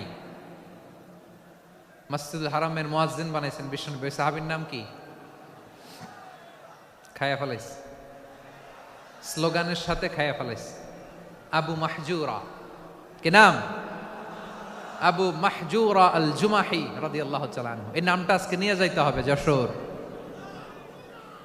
আবু মাহজুরা রাদিয়াল্লাহু তাআলা আনহু। 2 নম্বরে বলছিলাম জায়েদ বিন সাবিত রাদিয়াল্লাহু তাআলা আনহু। বিশ্বনবী দেখলেন মদিনার এই আনসারী সাহাবী হাইলি ট্যালেন্টেড, ইন্টেলেকচুয়াল, মেরিটোরিয়াস, জ্ঞানের প্রতি তার আকর্ষণ, মারাত্মক আকর্ষণ। বিশ্বনবী তাকে দায়িত্ব দিলেন, কোরআন যা নাজিল হয় তুমি লিখো, কাতিবুল ওয়াহি বানায় দিলেন। সুবহানাল্লাহ। জায়েদ বিন সাবিতরে আবার আজান শিখান নাই, কারণ তার মধ্যে বিশ্বনবী প্রতিভা দেখেছেন, একাডেমিক প্রতিভা। বিশ্বনবীর একাডেমিক প্রজেক্টগুলো তিনি হ্যান্ডেল করতেন। জায়েদ বিন সাবিত ছিল বিশ্বনবীর ব্যক্তিগত সচিব। কি ছিল? ব্যক্তিগত সচিব, বোঝেন নাই? বিশ্বনবীর ব্যক্তিগত সচিব এবং দোভাষী। ইহুদিরা কিছু লিখে দিলে এটার অর্থ বিশ্বনবীরে বুঝায় দিতেন, আবার ইহুদিদের কাছে কিছু লিখতে হলে তিনি লিখে দিতেন। বিশ্বনবী একদিন বললেন, ইন্নী ওয়াল্লাহি মা আমানু ইয়াহুদা আলা কিতাব। ইহুদিরা যে চিঠি পাঠায় অর্থ তো বুঝি না, আরেক ইহুদি আইনে অর্থ করা লাগে। আবার ইহুদিদের কাছে কিছু লিখে পাঠাইতে চাইলে আমরা তো লিখতে পারি না, ইহুদিরে দিয়ে লেখা লাগে। ওরা যে পয়রা শোনায় লিখে দেয়, আমি ওদের বিশ্বাস করি না, আমার নিজের একজন লোক দরকার। বিশ্বনবী এই জায়েদ বিন সাবিতকে চুজ করলেন ল্যাঙ্গুয়েজের জন্য। উনি বললেন, জায়েদ, তোমার সফট স্কিলকে ডেভেলপ করতে হবে, তুমি হিব্রু ল্যাঙ্গুয়েজ শিখে ফেলো। জায়েদ বিন সাবিত বলল, বিশ্বনবীর মোটিভেশন আর ইন্সপিরেশন পেয়ে আমি 15 দিনে ইহুদিদের এই হিব্রু ল্যাঙ্গুয়েজ শিখে ফেললাম। শুধু শিখে ফেললাম না, হাত্তা হাদিকতু, even I became master in the language. এই ভাষা আমি পারদর্শী হয়ে গেলাম। এরপরে ইহুদিরা চিঠি লিখে পাঠালে আর কোনো ইহুদি ডাকা লাগতো না, আমি নবীর এটার অর্থ শুনে পরে বুঝায় দিতাম। আবার ইহুদিদের কাছে চিঠি লেখা লাগলে আমি জায়েদ বিন সাবিত চিঠি লিখে দিতাম। সুবহানাল্লাহ। দেখেন, এত সাহাবীর মধ্য থেকে বিশ্বনবীর একাডেমিক প্রজেক্ট, ব্যক্তিগত সচিব, দোভাষী হিসেবে তিনি জায়েদ বিন সাবিতের মতো তরুণকে নির্বাচিত করেছেন। কেমন ট্যালেন্ট হান্টার ছিল আমার নবী! সুবহানাল্লাহ পড়বেন না? বিশ্বনবীর ইন্তেকালের পরে সাইয়েদনা আবু বকর রাদিয়াল্লাহু তাআলা আনহু যখন খলিফা হয়ে আসলেন, কোরআনকে সংকলনের দায়িত্ব দেয়া লাগবে, কোন সাহাবীকে দিবেন? সব সাহাবারা মিলে পরামর্শ করলেন। সাইয়েদনা আবু বকর, ওমর সবাই মিলে এই বিশাল কোরআন সংকলনের গুরু দায়িত্ব বিশ্বনবীর ব্যক্তিগত সচিব, বিশ্বনবীর দোভাষী, বিশ্বনবীর সিলেক্ট করাই লোক জায়েদ ইবনে সাবিত রাদিয়াল্লাহু তাআলা আনহুকে দিয়েছে। কোরআনের কপি তো আজকে এখানে রাখে নাই। এই যে আজকের যে কোরআন পড়েন, এটা আগে এরকম ছিল না। কোরআন নাজিল হলে সাহাবারা চামড়ার, ওটের চামড়ায় লিখে ফেলতো, ওটের চ্যাপ্টা হাড্ডির মধ্যে লিখে ফেলতো, গাছের গুড়ির মধ্যে লিখে ফেলতো, বিভিন্ন জনের কাছে ছড়ানো ছিটানো ছিল। আবু বকর রাদিয়াল্লাহু তাআলা আনহু একসাথে করলেন, পরবর্তীতে উসমান রাদিয়াল্লাহু তাআলা আনহু একসাথে করলেন। 114 সূরার এখন এই মুসহাফ, এই কম্পাইলেশন, এই কপি আমরা পেয়েছি, যার হিউজ কন্ট্রিবিউশন ছিল। এই পুরো কোরআন কম্পাইলেশনের প্রজেক্ট ম্যানেজার ছিল জায়েদ বিন সাবিত রাদিয়াল্লাহু তাআলা। কোরআন কম্পাইলেশনের প্রজেক্ট ম্যানেজার। দেখেন, উনারে মাথায় হাত দিয়ে আজান শিখায় নাই। সুবহানাল্লাহ কইবেন না? তাহলে প্রথম সাহাবী আবু মাহজুরাকে মুয়াজ্জিন বানাইলেন, জায়েদ বিন সাবিতকে ব্যক্তিগত সচিব আর দোভাষী বানালেন, মুসআব ইবনে উমাইর রাদিয়াল্লাহু তাআলা আনহুকে ইসলামের প্রথম অ্যাম্বাসেডর বানালেন। তাহলে তৃতীয় নাম্বার একজন সাহাবীর নাম বলছি, মুসআব ইবনে উমাইর। মুসআব কি নাম? নামটা কেমন লাগে? এই কয়েকজনের ভাল লাগে, বাকিদের ভাল লাগে না? ভাল লাগে? এই এই আর কয়েকটা মিনিট দেওয়া যাবে না আমাকে আল্লাহর রাস্তে? হ্যাঁ, ঠিক আছে। আমি তোমাদেরকে ভালোবাসা দেখাবো, দোয়া করব যদি চুপ থাকো, একেবারে চুপ, কষ্ট সহ্য করো। বাকিরা যা সওয়াব পাবে তোমরা ডবল পাবা, যেহেতু কষ্ট বেশি, কিন্তু চুপ। 3 নম্বর সাহাবীর নাম মুসআব। এই ধাক্কাধাক্কি কেন? ধাক্কাধাক্কি কেন রে ভাই? না না না, এরকম হইলে আসবো না যশোর, আমি আর আসবো না। হয় পিছনে চলে যাও, নাহলে চুপ, ধাক্কাধাক্কি নাই। 3 নম্বর সাহাবীর নাম মুসআব। কি নাম? He was the first ambassador in Islam. ইসলামের প্রথম ডিপ্লোম্যাট, প্রথম কূটনৈতিক, ইসলামের প্রথম কূটনৈতিক, ইসলামের প্রথম ডিপ্লোম্যাট, প্রথম অ্যাম্বাসেডর মুসআব ইবনে উমাইর। মক্কার তরুণ যুবক, উনি পারফিউম লাগাইলে মানুষ দেখলেই বুঝতো এটা মুসআব লাগাইছে। এমন ড্যাশিং ফেসের ছিল, এমন স্মার্ট ড্যাশিং ফেস, এমন পার্সোনালিটির মানুষ ছিল মুসআব রাদিয়াল্লাহু তাআলা আনহু। কারণ যিনি ইসলামের স্পোকম্যান হবেন, মুখপাত্র হবেন, তার স্মার্ট হওয়ার দরকার আছে না নাই? আকাবার প্রথম শপথ যখন হলো, তাদের সাথে বিষ্ণু ঈসা ইসলাম মদিনাতে একজন মুখপাত্র পাঠালেন, ডিপ্লোম্যাটকে পাঠালেন, অ্যাম্বাসেডর অফ ইসলাম। তিনি হচ্ছেন মুসআব ইবনে উমাইর। পড়েন সুবহানাল্লাহ। বিশ্বনবী দেখলেন সে অনেক স্মার্ট, তার ডেডিকেশন আছে, সিনসিয়ারিটি আছে, এবং মদিনায় যে আউস খাজরাজ গোত্রের নেতাদের সাথে ডিল করতে হবে, ইহুদিদের সাথে ডিল করতে হবে, ওখানে একজন পাক্কা জানু খেলোয়াড়ের দরকার আছে না নাই? মুসআব ইবনে উমাইর রাদিয়াল্লাহু তাআলা আনহু, ওনাকে বিষ্ণু ঈসা ইসলাম চুজ করলেন। এবং বিষ্ণু ঈসা ইসলামের এই চুজিংটা, এই সিলেকশনটা এত সুন্দর ছিল, তিনি মদিনাতে যে বিশ্বনবী আসার আগেই মদিনার জমিনকে তিনি উর্বর করে ফেলছেন। প্রতিটা ঘরে ঘরে কালিমার দাওয়াত তিনি পৌঁছায় দিচ্ছেন।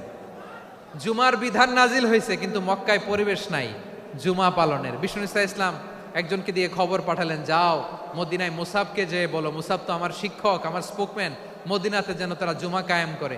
বিশ্বনবীর আগেই মুসআব মদিনার মুসলিমদেরকে নিয়ে মদিনায় প্রথম জুমা কায়েম করে ফেলছে। কোন সুবহানাল্লাহ। ডিপ্লোম্যাটদের কেমন হইতে হয়,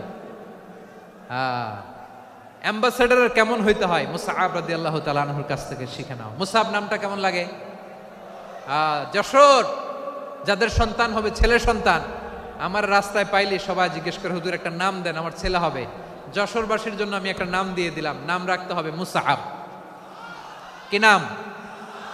নামটা যাদের ভাল লাগে, ছেলে সন্তান অনাগত আসবে, মনে চাইলে নাম রেখে দিবেন মুসআব রাদিয়াল্লাহু তাআলা আনহুর নামে মুসআব। তাহলে মুসআব রাদিয়াল্লাহু তাআলা আনহুকে বিশ্বনবী ল্যাঙ্গুয়েজ শিখান নাই, সফট স্কিল শিখান নাই। যায়েদ রাদিয়াল্লাহু তিনি হিব্রু ল্যাঙ্গুয়েজ শিখেছেন, সুরিয়ানি শিখেছেন, কিন্তু মুসআবকে তিনি বানিয়েছেন the spokesman of Islam, the first diplomat, the ambassador of Islam. সুবহানাল্লাহ পড়বেন না? আব্দুল্লাহ ইবনে আব্বাস রাদিয়াল্লাহু তাআলা আনহু বিশ্বনবীর কাজিন, চাচাতো ভাই। আবার মাইমুনা রাদিয়াল্লাহু তাআলা আনহু, মাইমুনা নবীর স্ত্রী, তিনি ছিলেন আব্দুল্লাহর আপন খালা। তো নবীর বউ যদি ওনার খালা হয়, নবী তার কি? বুঝে নাই, নবী তার কি? খালু। তাহলে সম্পর্ক অনেক গভীর, কাজিন আবার খালু। ছোট্ট মানুষ, তাই রাতে মাঝে মাঝে ঘরে থাকতো। বিশ্বনবী দেখলেন আব্দুল্লাহ যেহেতু আমার ঘরে ঢুকতে পারে, আব্দুল্লাহরে এই উম্মতের বড় শিক্ষাবিদ বানাইতে হবে। কথা বোঝে নাই? আব্দুল্লাহকে কি বানাইতে হবে? শিক্ষাবিদ, এডুকেটর অফ দিস উম্মাহ, এই উম্মার শিক্ষাবিদ বানাইতে হবে। তাই আব্দুল্লাহ ইবনে আব্বাসকে বিশ্বনবী হাতে কলমে শিক্ষা দিয়েছেন। আহারে, আর এরপরে যে কি ভাষা আসবে তোমাদের জন্য আমার মুখ থেকে আমি নিজেও জানি না। 1 ঘন্টা যাবত ধাক্কা ধাক্কি মারামারি। তো আসতে বলছে কে তোমাকে? পেছনে চলে যাও, জায়গা না পেলে। পুরো প্রোগ্রামটাই নষ্ট করে দিল।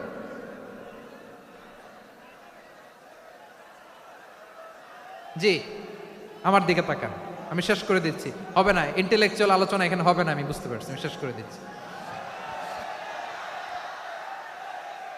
আব্দুল্লাহ ইবনে আব্বাস রাদিয়াল্লাহু তাআলা আনহু, মনোযোগ দিয়ে কয়েকটা মিনিট শুনুন, আমি এখনই শেষ করে দিচ্ছি। এরপর আওয়াজ করবে, এই যে এগুলো কি আমি বুঝলাম না। আমি বললাম না সব করা যাবে, বসে যাও, শুয়ে যাও, চলে যাও, আওয়াজ করা যাবে না। অন্যকে বসো এটাও বলার দরকার নেই, জাস্ট এদিকে তাকাও। আল্লাহ।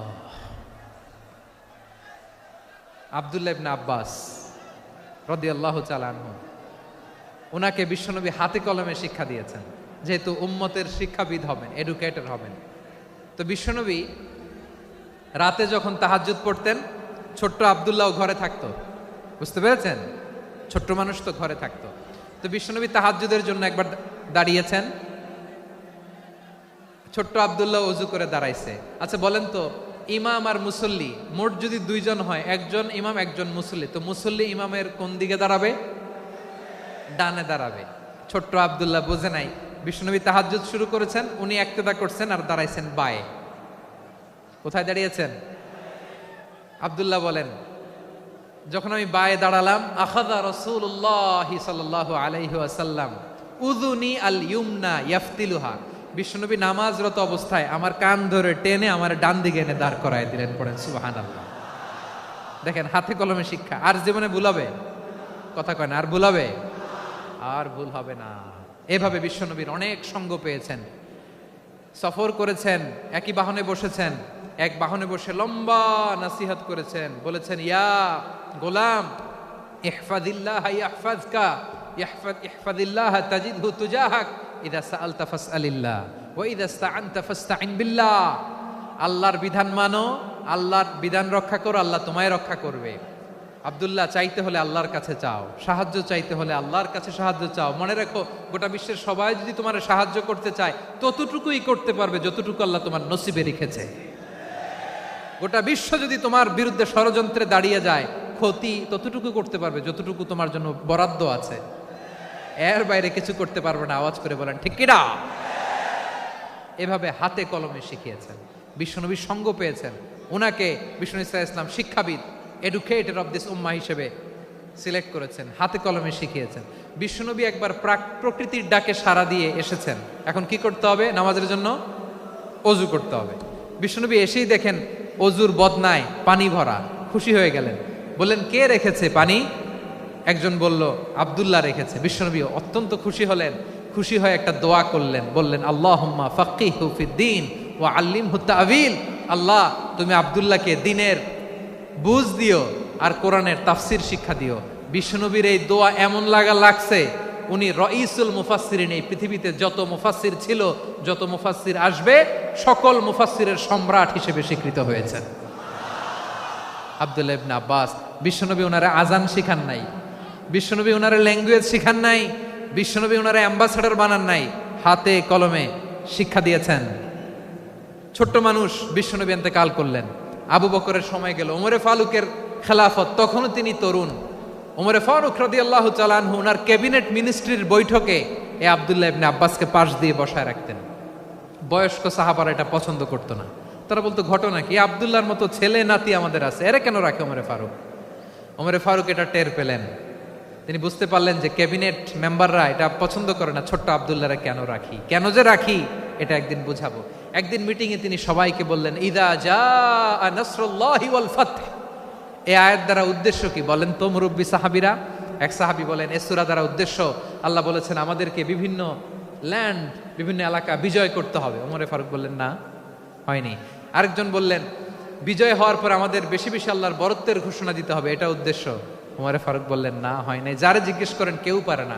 সব শেষে বিশ্বনবী ছোট্ট আব্দুল্লাহরে বলেন, আব্দুল্লাহ, ইদা জাআ নাসরুল্লাহি ওয়াল ফাতহ, এর দ্বারা উদ্দেশ্য কি বলো তো? ছোট্ট আব্দুল্লাহ বলেন, হুয়া আজালু রাসূলিল্লাহ। এই আয়াত দ্বারা বিশ্বনবীর বিদায়কে উদ্দেশ্য নেওয়া হয়েছে। ওমরে ফারুক বললেন, হাযা হুয়া, এটাই তো সঠিক উত্তর, এটাই সঠিক তাফসীর এই আয়াতের। কারণ ইদা জাআ নাসরুল্লাহি ওয়াল ফাতহ, যখন আল্লাহর সাহায্য আর বিজয় আসবে, ওয়া রাআইতান নাসা ইয়াদখুলুনা ফি দীনিল্লাহি আফওয়াজা, আপনি দেখবেন দলে দলে, ঢলে ঢলে, বানের পানির মতো মানুষ ইসলামের দিকে ঢুকতেছে, ইসলামের বিজয় হয়েছে। তো ইসলামের বিজয়ের মিশন নিয়ে নবী আসছে, বিজয়ী যখন হয়ে গেছে, এখন তো নবীর বিদায় হবে। জোরে বলেন ঠিক কিনা? কোন সাহাবী এই সূক্ষ্ম কথাটা ধরতে পারে নাই, ওই আব্দুল্লাহ ছাড়া। আব্দুল্লাহ যখন উত্তর দিছে, সব সাহাবীদের টনক নড়েছে। এরপর থেকে কোনো ক্যাবিনেট মিটিং এ আর কোনো সাহাবারা কোনো প্রশ্ন করে নাই। আওয়াজ করে পড়েন সুবহানাল্লাহ। বিশ্বনবী আব্দুল্লাহ ইবনে আব্বাসকে দ্য এডুকেটর অফ দ্য উম্মাহ, উম্মার শিক্ষাবিদ হিসেবে গ্রহণ করেছেন। আওয়াজ করে পড়তে হবে আল্লাহু আকবার। সাহাবীদের নামগুলো মনে থাকবে? এক নম্বরে আবু মাহজুরা, মুয়াজ্জিন বানাইছেন। যায়েদ ইবনে সাবিত, দোভাষী, ট্রান্সলেটর অফ প্রফেট, এবং তিনি ছিলেন বিশ্বনবীর ব্যক্তিগত সচিব। মুসআব ইবনে উমাইর, the first ambassador and diplomat of Islam. আব্দুল্লাহ ইবনে আব্বাস, এই উম্মার সবচেয়ে বড় এডুকেটর, শিক্ষাবিদ। আরেকজন ছিল আব্দুল্লাহ ইবনে মাসউদ রাদিয়াল্লাহু তাআলা। দুই আব্দুল্লাহ, আব্বাস গেল, আরেকজন হচ্ছে মাসউদ। মক্কার তরুণ, ছাগল পালতো মুশরিকের, বিশ্বনবী আর আবু বকর রাদিয়াল্লাহু তাআলা আনহু একবার গেলেন, যে দেখে এই তরুণ দাঁড়ায় আছে। বিশ্বনবী বলেন, আমি খুব ক্ষুধার্ত, তোমার কাছে কি দুধ আছে ছাগলের? আব্দুল্লাহ আছে, ওয়ালাকিন আনা মুতামান, কিন্তু যে দুধ আছে এটা আমানতের, আমি দিতে পারবো না। বিশ্বনবী এইটা শুনেই তারা টার্গেট করে ফেলছে। আনা মুতামান, দুধ আছে কিন্তু এটা আমার মালিকের, আমি তো দরদ দেখায় আমার মালিকের দুধ, আপনি পথিক, আপনারা দিতে পারি না। বিশ্বনবী টার্গেট করে ফেলছেন, এরে আমার কাজে লাগাইতে হবে। বিশ্বনবী বললেন, আচ্ছা ঠিক আছে, দুধ দিও না, কিন্তু এমন ছাগি আছে কিনা যেই ছাগির সাথে কোনো ছাগলের মিলন হয় নাই, তার ওলানে দুধও আসে নাই, বাচ্চাও নাই, এরকম ছাগির থেকে যদি আমি দুধ খাই তাহলে তো সমস্যা নাই। বলতেছে, এরকম ছাগির থেকে দুধ খাইলে সমস্যা নাই, কারণ এরকম ছাগির ওলান থেকে দুধ আসবেও না। বলতেছে, ঠিক আছে, এরকম একটা ছাগি নিয়ে আসা হলো। বিশ্বনবী বিসমিল্লাহ বলে ওই ছাগির ওলানে হাত দিলেন। হাত দিতে দেরি, পুরো ওলানটা দুধে ভরে যেতে দেরি হয় না। বিশ্বনবী আর আবু বকর রাদিয়াল্লাহু তাআলা আনহু দহন করে পেট ভরে খেলেন। এই দৃশ্য আব্দুল্লাহ ইবনে মাসউদের হৃদয়ে দাগ কাটলো। এই মুজিজা দেখে তিনি বললেন, আশহাদু আল্লা ইলাহা ইল্লাল্লাহ ওয়া আশহাদু আন্না মুহাম্মাদুর রাসূলুল্লাহ। তিনি ষষ্ঠ মুসলিম ছিলেন, 6 নম্বর মুসলমান। ওনাকে টার্গেট করে বিশ্বনবী দেখলেন এমন ইন্টেলেকচুয়াল ব্রেন, উনি সূক্ষ্ম সূক্ষ্ম জিনিস বুঝে বেশি, ফিকহি জ্ঞান ওনার মধ্যে বেশি। বিশ্বনবী ওনাকে কোরআনের জ্ঞান শিক্ষা দিতে লাগলেন। উনি বিশ্বনবী সবার কাছে কোরআন শোনায়, কিন্তু বিশ্বনবী নিজে আব্দুল্লাহ ইবনে মাসউদের কাছ থেকে কোরআন শুনতো। বিশ্বনবী একবার বললেন, ইকরা আলাইয়া ইয়া মাসউদ। ইবনে মাসউদ, একবার শোনাও তো কোরআন দেখি। আব্দুল্লাহ ইবনে মাসউদ বলে, আকরাউ আলাইকা ওয়া আলাইকা উনজিল। নবী, আপনার উপর কোরআন নাজিল হয় আর আমি আপনার সামনে কোরআন পড়ব। বিশ্বনবী বললেন, ইন্নী উহিব্বু আন আসমাআহু মিন গায়রি। আমি নিজে পড়তে যেমনি ভালোবাসি, অন্যে পড়ুক আমি শুনবো, এটাও আমি ভালোবাসি। সূরা নিসা তিনি তেলাওয়াত করে শুনিয়েছেন। এমন সূক্ষ্ম সূক্ষ্ম বিষয় বিশ্বনবী ওনাকে ধরিয়ে দিয়েছেন। উনি হয়ে গিয়েছেন, আব্দুল্লাহ ইবনে আব্বাস হয়েছেন রাইসুল মুফাসসিরিন, উনি হয়ে গিয়েছেন ফাকিহুল উম্মাহ। ওনার চাইতে বড় ফকিহ এই পৃথিবী আর দেখবে না। চিল্লায় বলেন সুবহানাল্লাহ। উনি বলতেন, ওয়াল্লাহি ওয়াল্লাহি ইল্লাযী লা ইলাহা গায়রু মা উনজিলাত সূরাতুন ইল্লা ওয়া আনা আ'লামু আইনা উনজিলাত ওয়া ফীমা উনজিলাত। বিশ্বনবী এমন ভাবে কোরআনের দার্স আমাকে দিয়েছেন, কোরআনে যত সূরা নাজিল হয়েছে, যেখানে নাজিল হোক না কেন আমি জানি এটা কোথায় নাজিল হয়েছে এবং কোন প্রেক্ষাপটে নাজিল হয়েছে। এমন একটা সূরা নাই যে সূরার কোথায় নাজিল হয়েছে আমি মাসুদের জানা নাই, কোন প্রেক্ষাপটে নাজিল হয়েছে আমার জানা নাই। এরকম ঘটবে না। চিল্লায় বলেন আল্লাহু আকবার। এই আব্দুল্লাহ ইবনে মাসউদ রাদিয়াল্লাহু তাআলা আনহু ওমরে ফারুকের সময় কুফার চিফ জাস্টিস ছিলেন। কুফা নগরীর চিফ জাস্টিস বুঝেন নাই? বিচারপতি। কি ছিলেন? সবাই বলে নাই, কি ছিলেন? বিচারপতি ছিলেন। এবং ওনার যে ফিকহি জ্ঞানের ধারা, এটাই আলকামা, ইব্রাহিম আন-নাখাই, হাম্মাদ ইবনে সুলাইমান হয়ে ইমাম আবু হানিফা পর্যন্ত পৌঁছেছে। এবং ওনার ফিকহি জ্ঞানের ধারাই হানাফি মাযহাবে অ্যাকসেপ্ট হয়েছে। আজও এগুলো হানাফি মাযহাবে চর্চিত হয়। হানাফি মাযহাবের সব ফিক আব্দুল্লাহ ইবনে মাসউদের ফিকহি জ্ঞানের ধারা থেকে নেওয়া হয়েছে। চিল্লায় পড়েন সুবহানাল্লাহ। তাহলে উনাকে বিশ্বনবী বানিয়েছেন জুরিস্ট, আইনবিদ, ফকিহ। উনারে আজান শিখান নাই। হিউম্যান রিসোর্স ডেভেলপমেন্ট কিভাবে করবেন, মানব সম্পদের উন্নয়ন কিভাবে করতে হয়, কিভাবে যার যেখানে প্রতিভা কাজে লাগাতে হয় উনি দেখিয়েছেন। সুবহানাল্লাহ পড়বেন না? খালিদ বিন ওয়ালিদ নাম শুনছেন? কে কে শোনেন নাই হাত তোলেন। কি ছিলেন? বীর যোদ্ধা ছিলেন খালিদ বিন ওয়ালিদ। কিন্তু তিনি ইসলাম ধর্ম গ্রহণ করেছেন অনেক দেরিতে, 8ম হিজরিতে।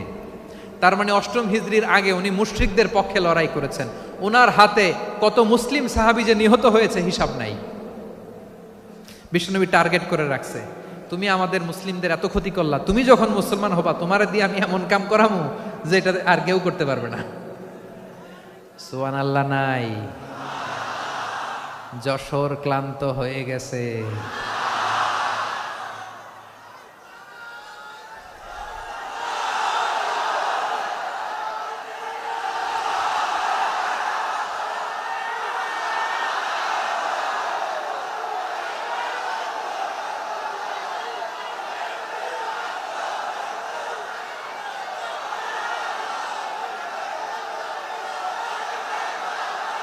মাশাআল্লাহ, বসুন। বসুন বসুন। খালিদ বিন ওয়ালিদ রাদিয়াল্লাহু তাআলা আনহু 8ম হিজরিতে মুসলিম হয়েছেন, মক্কা বিজয়ের আগে। তো মক্কা বিজয়ের আগে যখন মুসলিম হয়েছেন, এর আগে কি করছেন? কাফিরদের সাথে যুদ্ধ করেছেন। উনি উহুদের যুদ্ধে মুসলমানদের যে পরাজয় ভাব, কঠিন পরিস্থিতির মুখোমুখি উনার কারণে পেছন থেকে এমন আতর্কিত আক্রমণ করেছেন, মুসলমানদেরকে কচুকাটা করেছেন। 8ম হিজরিতে আল্লাহ তাআলা হেদায়েতের নূর দিয়ে ওনার হৃদয়টাকে উজালা করে দিলেন। লা ইলাহা, এটা এমন বাণী যার হৃদয়ে একবার টাচ খাবে, এইটা থেকে সে আর পালিয়ে বেড়াতে পারে। ঝিনুকের ভেতর লুকিয়ে থাকে যেমন মতি, ঝিনুকের ভেতর লুকিয়ে থাকে যেমন মতি, কলমা শাহাদাতে আছে আল্লাহর জ্যোতি, কলমা শাহাদাতে আছে আল্লাহর জ্যোতি। ঠিক কিনা বলেন? মক্কা বিজয়ের আগে মুসলিম হলেন, হওয়ার পরেই বিশ্বনবীর টার্গেট ফুলফিল হলো। ওই যে টার্গেট করে রেখেছেন আর দোয়া করেছেন, খালিদ বিন ওয়ালিদ যদি মুসলিম হয় তাকে আমি মিলিটারি চিফ বানাবো। ওনাকে আজান শিখান নাই, ওনারে কান ধইরা নামাজের এই মাথা থেকে ওই মাথা আনান নাই, ফিকহি কোরআনের সূক্ষ্ম তাফসীর ওনারে শিখান নাই, অ্যাম্বাসেডর বানান নাই। বিষ্ণু ইসলাম উনাকে সামরিক অভিযানে প্রেরণ করেছেন। সামরিক অভিযানে তিনি প্রেরণ করেছেন। উনার জীবদ্দশায় উনার নেতৃত্বে যতগুলো যুদ্ধ হয়েছে, একটা যুদ্ধেও তিনি পরাজয় বরণ করেন নাই। ওমরে ফারুকের সময়কালে তিনি চিফ অফ মুসলিম মিলিটারি, মানে মুসলিম সেনাপতি হয়েছেন। যশোর আওয়াজ করো, ঠিক কিনা বলো?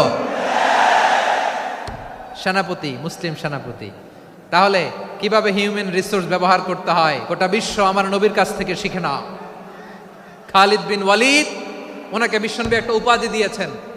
উপাধিটা হচ্ছে সাইফুল্লাহিল মাসলুল, আল্লাহর নাঙ্গা তরবারি, আল্লাহর খোলা তরবারি, দ্য ওপেন সোর্ড অফ আল্লাহ। খালিদ বিন ওয়ালিদ মুসলিম সেনাপতি। হাসান বিন সাবেত নাম শুনছেন? দেখি উনি কি ছিল বলেন। রাসূলের সভা কবি, কালচারাল হিজিমনিকে ডিফিট করার জন্য। উনি ভালো অস্ত্র চালানো জানতেন না, ওই কাজে উনি যেতেন না। ওনার ছিল কাব্য প্রতিভা। কাব্য প্রতিভা, কাফিররা কবিতা দিয়ে নবীকে গালি দিত। বিশ্বনবী বলতেন, ইয়া হাসান আজিব আন রাসূলিল্লাহ, তুমি নবীর হয়ে কাফেরদের এই কথাগুলোর জবাব দাও।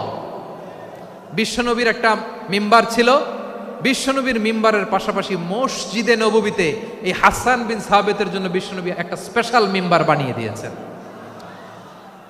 এখান থেকে তুমি জবাব দাও। এবং বিশ্বনবী বলেছেন, আল্লাহুম্মা আইয়িদহু বিরূহিল কুদুস। আল্লাহ, হাসান আমার পক্ষে জবাব দেয়, তুমি জিব্রাইল মারফত তাকে সাহায্য পাঠাইয়া দিও। রাসূল সাল্লাল্লাহু আলাইহি ওয়াসাল্লামের সভা কবি, the poet of the prophet, নবীর কবি। উনি কবিতা দিয়ে, এমন উচ্চাঙ্গের ভাষায় কবিতা দিয়ে তিনি জবাব দিতেন, কাফিরদের গা শিহরে যেত, তাদের হৃদয়ে আগুন ধরে যেত। তাহলে এরকম কবিরও দরকার আছে না নাই? এখন যাকে আল্লাহ দিছে কাব্য প্রতিভা, এরা যদি আপনি যুদ্ধের ময়দানে পাঠান হবে? যারে দিছে সুরেলা গলা, এরা যদি অ্যাম্বাসেডর বানান হবে না। হাসান বিন সাবেত ছিলেন বিষ্ণু ইসলামের কবি। হুযায়ফা ইবনুল ইয়ামান বিশ্বনবীর গোয়েন্দা বিভাগের প্রধান। কিসের প্রধান? হুযায়ফা ইবনুল ইয়ামান। ওনার ছিল ডিটেকটিভ মাইন্ড, ডিটেকটিভ মাইন্ড, গোয়েন্দা বিভাগের প্রধান। এবং উনি হচ্ছেন সাহিবু সিররি রাসূলিল্লাহ, রাসূল সাল্লাল্লাহু আলাইহি ওয়াসাল্লামের গোপন তথ্যের ধারক বাহক। নবীর যেই কথা কেউ জানে না, সব হুযায়ফার পেটের ভিতরে ছিল। সুবহানাল্লাহ পড়েন। মদিনার যত ইহুদিদের একটা লিস্ট ছিল, এই লিস্ট শুধু দুইজন জানতো, বিশ্বনবী আর হুযায়ফা। সুবহানাল্লাহ পড়বেন না? তাহলে উনাকে কোন দায়িত্ব দিছে? কোন বিভাগ? যশোর আওয়াজ করো, কোন বিভাগ? গোয়েন্দা বিভাগের হেড ছিল।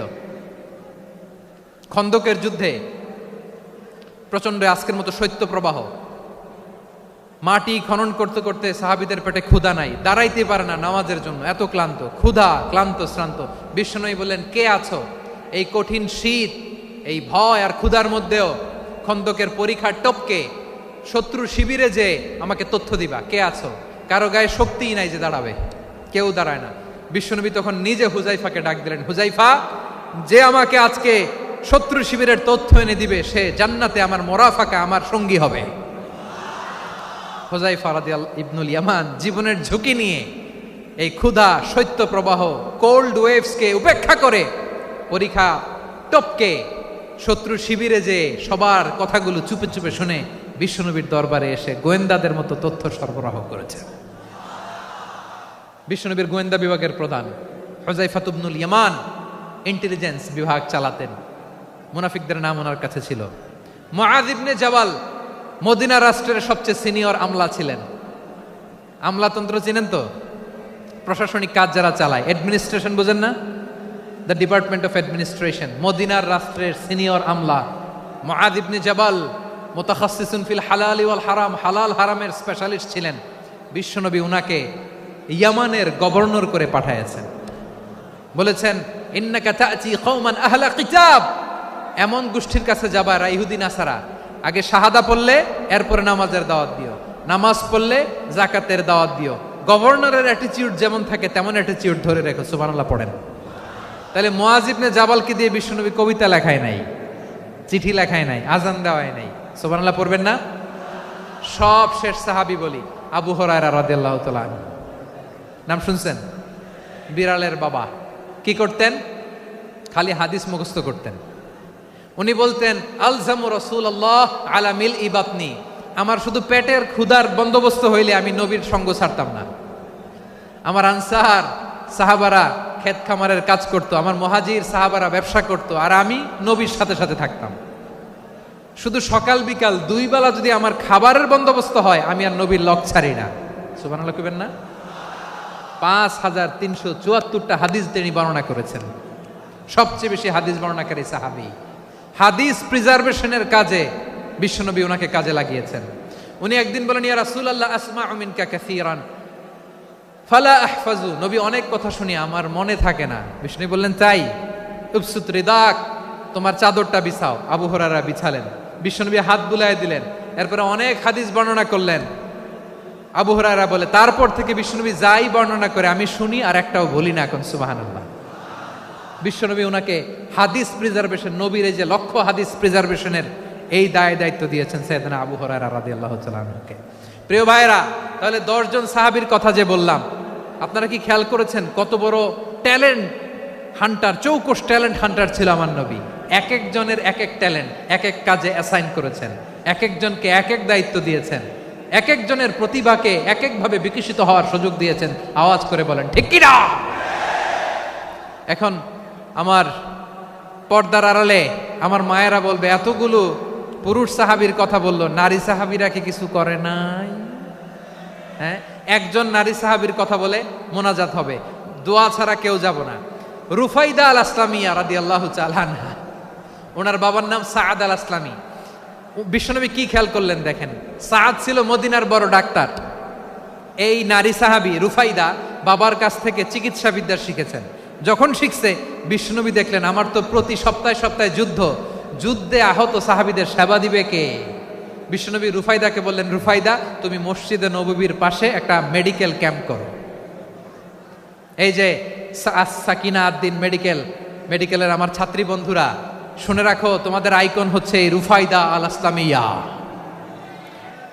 বিশ্বনবীর ডিরেকশন অনুযায়ী তিনি মসজিদে নববীর পাশে একটা মেডিকেল ক্যাম্প করলেন এবং আহত সাহাবাদের চিকিৎসা উনি ওনার টিম নিয়ে দিতেন। বিশ্বনবীর পরামর্শে উনি আনসারি এবং মুহাজির মহিলা সাহাবীদেরকে নিয়ে একটা স্পেশাল মেডিকেল টিম গঠন করলেন। খায়বার যুদ্ধে 7ম হিজরিতে যখন বিশ্বনবী যায়, উনি ওনার টিম নিয়ে আসলেন, বললেন, ইয়া রাসূলুল্লাহ, আমরা তো তলোয়ার চালাতে পারি না, আমরা তো তীর মারতে পারি না, আপনি যদি অনুমতি দেন খায়বার অভিযানে আমি আমার টিম নিয়ে মেডিকেল টিমের সেবাটা সার্ভিসটা দিতে চাই। পড়েন সুবহানাল্লাহ। বিশ্বনবী অনুমতি দিলেন। যোদ্ধা সাহাবীদের সাথে রুফাইদা আল আসলামিয়া উনিও মেডিকেল টিম নিয়ে অগ্রসর হলেন। খায়বারের প্রতিটা আহত ইনজুর্ড সাহাবী যারা ইনজুরির শিকার হয়েছেন, সবাই রুফাইদা আল আসলামিয়ার এই মেডিকেল ক্যাম্প থেকে চিকিৎসা সহায়তা পেয়েছেন। সুবহানাল্লাহ পড়েন। দেখেন কিভাবে বিশ্বনবী ট্যালেন্ট বাছাই করতেন। আপনি অবাক হবেন, বাহরাইনের মেডিকেল ইউনিভার্সিটিতে রুফাইদা আল আসলামিয়া মেডিকেল প্রাইজ অ্যাওয়ার্ড প্রতি বছর দেয়া হয়। যদি 8 দিনের এই মেডিকেল আমার বোনেরা যদি জেনে থাকো জানো, না হলে নতুন করে জানো, সার্চ দিও, রুফাইদা আল ইসলামিয়া মেডিকেল অ্যাওয়ার্ড বাহরাইনের ইউনিভার্সিটিতে দেওয়া হয়। প্রিয় ভাইয়েরা, তাহলে আলোচনার সামারি আমরা করি। বিশ্বনবী যার যেখানে ট্যালেন্ট তাকে ওইখানে কাজে লাগাতেন। আওয়াজ করে বলেন ঠিক কিনা? এবার একটা ইন্টারভিউ হবে, আওয়াজ করে বলেন, আবু মাহজুরাকে বিশ্বনবী কি বানাইছেন?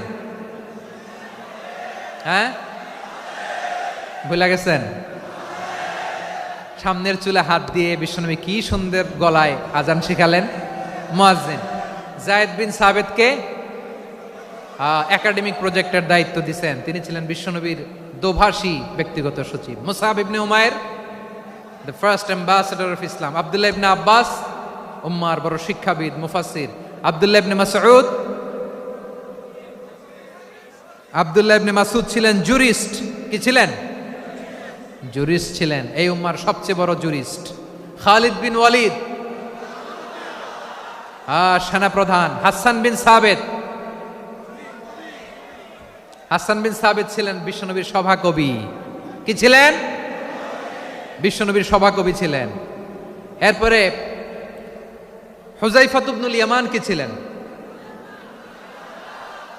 গোয়েন্দা বিভাগের প্রধান। মুআয ইবনে জাবাল কি ছিলেন? সিনিয়র আমলা, ইয়ামানের গভর্নর। আবু হুরায়রা রাদিয়াল্লাহু তাআলা আনহু হাদিস প্রিজার্ভেশনের কাজ করেছেন। আর আমাদের রুফাইদা আল ইসলামিয়া রাদিয়াল্লাহু তাআলা আনহা কি ছিলেন? নার্স ছিলেন, নার্স হয়ে মেডিকেল সেবা দিয়েছেন। প্রিয় ভাইয়েরা, পুরো আলোচনার যদি সামারি করি তাহলে বিশ্বনবী যেভাবে হিউম্যান রিসোর্সকে ম্যানেজ করেছেন, যার যেখানে প্রতিভা কাজে লাগিয়েছেন, আমরাও যদি করি আমাদের বাংলাদেশের চিত্র আমরা পাল্টে যেতে পারবো। আমরা শুরুতে শুনেছি মানুষের আছে অসীম সম্ভাবনা, প্রতিটা মানুষ অনন্য, যত্ন নিলে, যথাযথ পরিচর্যা করলে মানুষ বিশ্ব জয় করতে পারে। ঠিক কিনা? আমাদের হাফেজে কোরআনের সামনে দাঁড়াতে পারে এমন কোন হাফেজে কোরআন আল্লাহর জমিনে জন্ম হয় নাই। গোটা বিশ্ব কাঁপিয়ে তারা সেরা, আমাদের ক্রিকেটাররা সেরা, আমাদের তৈরি পোশাক শিল্প সেরা। এরকম অনেক অনেক সেরা জিনিস আছে, আমরা এগুলোরে নার্চারিং করতে পারি নাই, পরিচর্যা করতে পারি নাই, সঠিক তারবিয়াতের অভাব। তাহলে মানুষের অসীম সম্ভাবনাকে কাজে লাগাতে হবে। ঠিক কিনা বলেন? ইউনুস গভর্নমেন্টকে আমি বলবো, অল্প সময়ের জন্য আপনারা এসেছেন, সংস্কারও করতে হবে, আবার নির্বাচনও করতে হবে। সব সংস্কার হয়তো করতে পারবেন না, যতটুকু পারবেন এর মধ্যে আমাদের যে হিউজ ম্যান পাওয়ার, আমাদের যে মানব সম্পদ, হিউম্যান রিসোর্স, এটাকে ডেভেলপ করে আপনাদের যেতে হবে। যেটা পারবেন না সেটাকে পরবর্তী নির্বাচিত গভর্নমেন্টের কাছে রেখে যেতে হবে, যে তারা যেন করে, তাদের কাছে আপনারা এটা রেখে যাবেন। তাহলে মানুষ চাইলে বিশ্ব জয় করতে পারে। আর মানুষকে হারাতে পারে কেউ? জোরে বলো যশোর, মানুষকে হারাতে পারে কেউ? আল্লাহ আমাদেরকে জনসংখ্যা দিয়েছেন। প্রিয় ভাইয়েরা, এই জনসংখ্যা অনেক বড় সম্পদ, এটা আমাদের জন্য অভিশাপ নয়, আশীর্বাদ। আমাদের জনসংখ্যাকে যদি আমরা জনশক্তিতে রূপান্তর করতে পারি, আজকে বাংলাদেশ যে অবস্থানে দাঁড়িয়ে আছে, বাংলাদেশ তার 20 গুণ উন্নতির শিখরে চলে যাবে। চিল্লায় বলো ঠিক কিনা? আমাদের শ্রমিক ভাইয়েরা বাইরে কাজ করে, আমাদের শ্রমজীবী ভাইয়েরা, প্রবাসীরা, তাদের ব্যাপারে গুরুত্ব দিতে হবে। আমাদের শ্রমের দাম সবচেয়ে কম, সবচেয়ে কম। তারা এম্বাসিতে গুরুত্ব পায় না, এয়ারপোর্টে গুরুত্ব পায় না। এই সরকার অবশ্য তাদেরকে অনেক গুরুত্ব দিচ্ছে। আমাদের অদক্ষ শ্রমিককে যখন আমরা দুবাই পাঠাই, অল্প বেতন পায়, কিন্তু ইন্ডিয়ানরা দক্ষ শ্রমিক পাঠাইলে তার 3 গুণ বেতন পায়। আমরা আমাদের শ্রমিকদেরকে অদক্ষভাবে আর পাঠাতে চাই না, দক্ষ শ্রমিক পাঠিয়ে আমরা রেমিটেন্সের বন্যা বইয়ে দেব। আমাদের শ্রমিকদের পাঠানো রেমিটেন্সের টাকায় সচল থাকে আমার দেশের অর্থনীতির চাকা। তাদেরকে সবচেয়ে গুরুত্ব দিতে হবে। আমরা পেয়েছি ফ্রিডম ফাইটার, মুক্তিযোদ্ধা, আর আমার প্রবাসী ভাইরা হচ্ছে রেমিটেন্স ফাইটার। জোরে বলো ঠিক কিনা? তাহলে আমাদের এই জনশক্তিকে জনসম্পদে ট্রান্সফর্ম করতে হবে। ঠিক কিনা বলেন? সরকার জনগণকে এভাবে পলিশ করতে হবে। মা বাবারা ছেলে মেয়েদের মধ্যে কার কোন যোগ্যতা তাকে ওইভাবে কাজে লাগাতে হবে। সবার এ প্লাস পাওয়ার কোনো দরকার নাই। আমাদের দেশে একটা টেন্ডেন্সি আছে, পরীক্ষায় এ প্লাস না পাইলে কই তুই কি করলি, পাশের বাড়ির ছেলে এ প্লাস পাইছে, যা ওর পা ধোয়া পানি খা। কি খা? তা আমি ভাবছি যে পা ধোয়া, এ প্লাস পাওয়া ছেলেদের পা ধোয়া পানির একটা পানির ব্র্যান্ড বানাইতে হবে, এরকম লেখা থাকবে এ প্লাস পাওয়া ছেলেদের পা ধোয়া পানি। খাওয়া নাই, এগুলার খাওয়া নাই। ওরে আল্লাহ এ প্লাস পাওয়ার জন্য বানাইছে, আর আপনার ছেলেকে এই এ প্লাস গুলারে নিয়ন্ত্রণ করার জন্য আল্লাহ বানাইছে। ওকে দিয়ে আল্লাহ কি করবে আপনি জানেনই না। একটা এ প্লাস, একটা এ গ্রেড একটা মানুষের জীবনকে ঠিক করে দিতে পারে না। আপনার ছেলেকে আল্লাহ অন্যদিকে যোগ্যতা দিয়েছে। ওদের মনোবল ভাঙবেন না, খবরদার খবরদার। ছেলে মেয়েদের মনোবল ভাঙবেন না। যাকে দিয়ে যেটা হবে তাকে দিয়ে সেটা করতে হবে, তার প্রতিভাকে সেভাবে কাজে লাগাতে হবে। তাহলে বাংলাদেশ, আমাদের এই জনসংখ্যা জনসম্পদে রূপান্তরিত হবে। আমাদের সরকারের তত্ত্বাবধানে আমাদের 18 কোটি জনগণ দক্ষ জনশক্তিতে রূপান্তরিত হোক, আমরা চাই কি চাই না? আমরা ভালো মানুষ, শ্রেষ্ঠ মানুষ হতে চাই কি চাই না? ওই জাপানিজদের মতো সৎ, ওই ইউরোপিয়ানদের মতো কালচার্ড। আমাদেরকে আল্লাহ তাআলা কোরআন সুন্নাহ অনেক কিছু দিয়েছেন। যেহেতু বর্তমানে আমরা দেখছি তারা সৎ, তাদের মধ্যে ভ্যালিউ আছে, সেগুলো আমাদের মধ্যে আনার দরকার আছে না নাই? আর ইসলাম দিয়ে আমাদের জীবনকে সাজাতে হবে, ইসলাম দিয়ে আমার পরিবারকে সাজাতে হবে। ইসলাম থেকে, কোরআন থেকে প্রেসক্রিপশন না নিলে জীবন সুন্দর হবে না। কোরআন থেকে প্রেসক্রিপশন না নিলে সমাজ সুন্দর হবে না। কোরআনের প্রেসক্রিপশন না মানলে রাষ্ট্র সুন্দর হবে না। কোরআনের প্রেসক্রিপশন অ্যাপ্লাই না করলে শুধু দুর্নীতি দমন কমিশন দিয়ে দুর্নীতি বন্ধ করা যাবে না। এজন্য কোরআনের আইন আমরা চাই কি চাই না? প্রিয় ভাইয়েরা, হিউম্যান রিসোর্স ডেভেলপমেন্ট, মানব সম্পদের উন্নয়ন, আমাদের সরকার যেন এদিকে নজর দেয়। আমরা যেন এই ব্যাপারে যত্নবান হয়ে উঠি। যাকে আল্লাহ যে যোগ্যতা দিয়েছে, এই যোগ্যতা দিয়ে আমরা যেন ইসলামের জন্য, দেশের জন্য কাজ করি। আমরা যেন আমাদের স্কিল ডেভেলপ করি, আমাদের পটেনশিয়ালকে ডেভেলপ করি। মোরালিটি, ভ্যালিউজ নিয়ে শায়েখ আহমদুল্লাহ আলোচনা করেছেন, এগুলো দিয়ে যেন আমরা আমাদেরকে সাজাই। আল্লাহ তাআলা আমাদের দেশকে তুমি নিরাপদ করো, আমরা পড়ি আমিন। আল্লাহ আমার 18 কোটি জনগণকে তুমি জনশক্তিতে রূপান্তরিত করো, আমিন। আল্লাহ আমরা হাতে হাত রেখে, কাঁধে কাঁধ মিলিয়ে, ভাইয়ে ভাইয়ে যেন এই দেশকে গড়তে পারি, আল্লাহ তুমি তৌফিক দান করো, আমরা পড়ি আমিন। আমার প্রিয় মহিউদ্দিন ভাই বলেছেন, হুজুর এমন একটা ঘোষণাপত্র দিয়ে যাবেন আজকের এই ঐতিহাসিক যশোরের প্রোগ্রামে, যেটা গোটা বাংলাদেশে মানুষ এটার উপর আমল করে। আমি যে কথাটা বলেছি এটাই, আসুন আমরা আমাদের জনসংখ্যাকে জনসম্পদে ট্রান্সফর্ম করি। আমাদের জনসংখ্যাকে আমরা যেন জনশক্তিতে রূপান্তরিত করি। জনসংখ্যাকে ট্রান্সফর্ম করে জনশক্তি দিয়ে আমরা যেন আগামীর বাংলাদেশ, স্বাধীন বাংলাদেশ 2.0 কে গড়ে তুলি। আল্লাহ তাআলা আমাদের সবাইকে কথাগুলো বোঝার, আমল করার তৌফিক দান করুন। এই জেনজি, ক্ষমা করে দিও আমাকে, অনেক ধমক দিছি, বকা দিছি। আল্লাহ তোমাদেরকে করুক, কবুল করুক, যশোরবাসীকে কবুল করুক, দিনকে কবুল করুক, এই মেডিকেল কলেজকে কবুল করুক, ইসলামের জন্য বাঁধ ভাঙা এই জোয়ার এবং উচ্ছ্বাসকে আল্লাহ তাআলা কবুল করুক। হাযা মা ইনদি ওয়াল ইলমু ইনদাল্লাহ আলাইহি তাওয়াক্কালতু ওয়া ইলাইহি উনীব। সুবহানাকাল্লাহুম্মা বিহামদিকা আশহাদু আল্লা ইলাহা ইল্লা আনতা আস্তাগফিরুকা ওয়া আতুবু ইলাইক। আল্লাহুম্মা আমিন।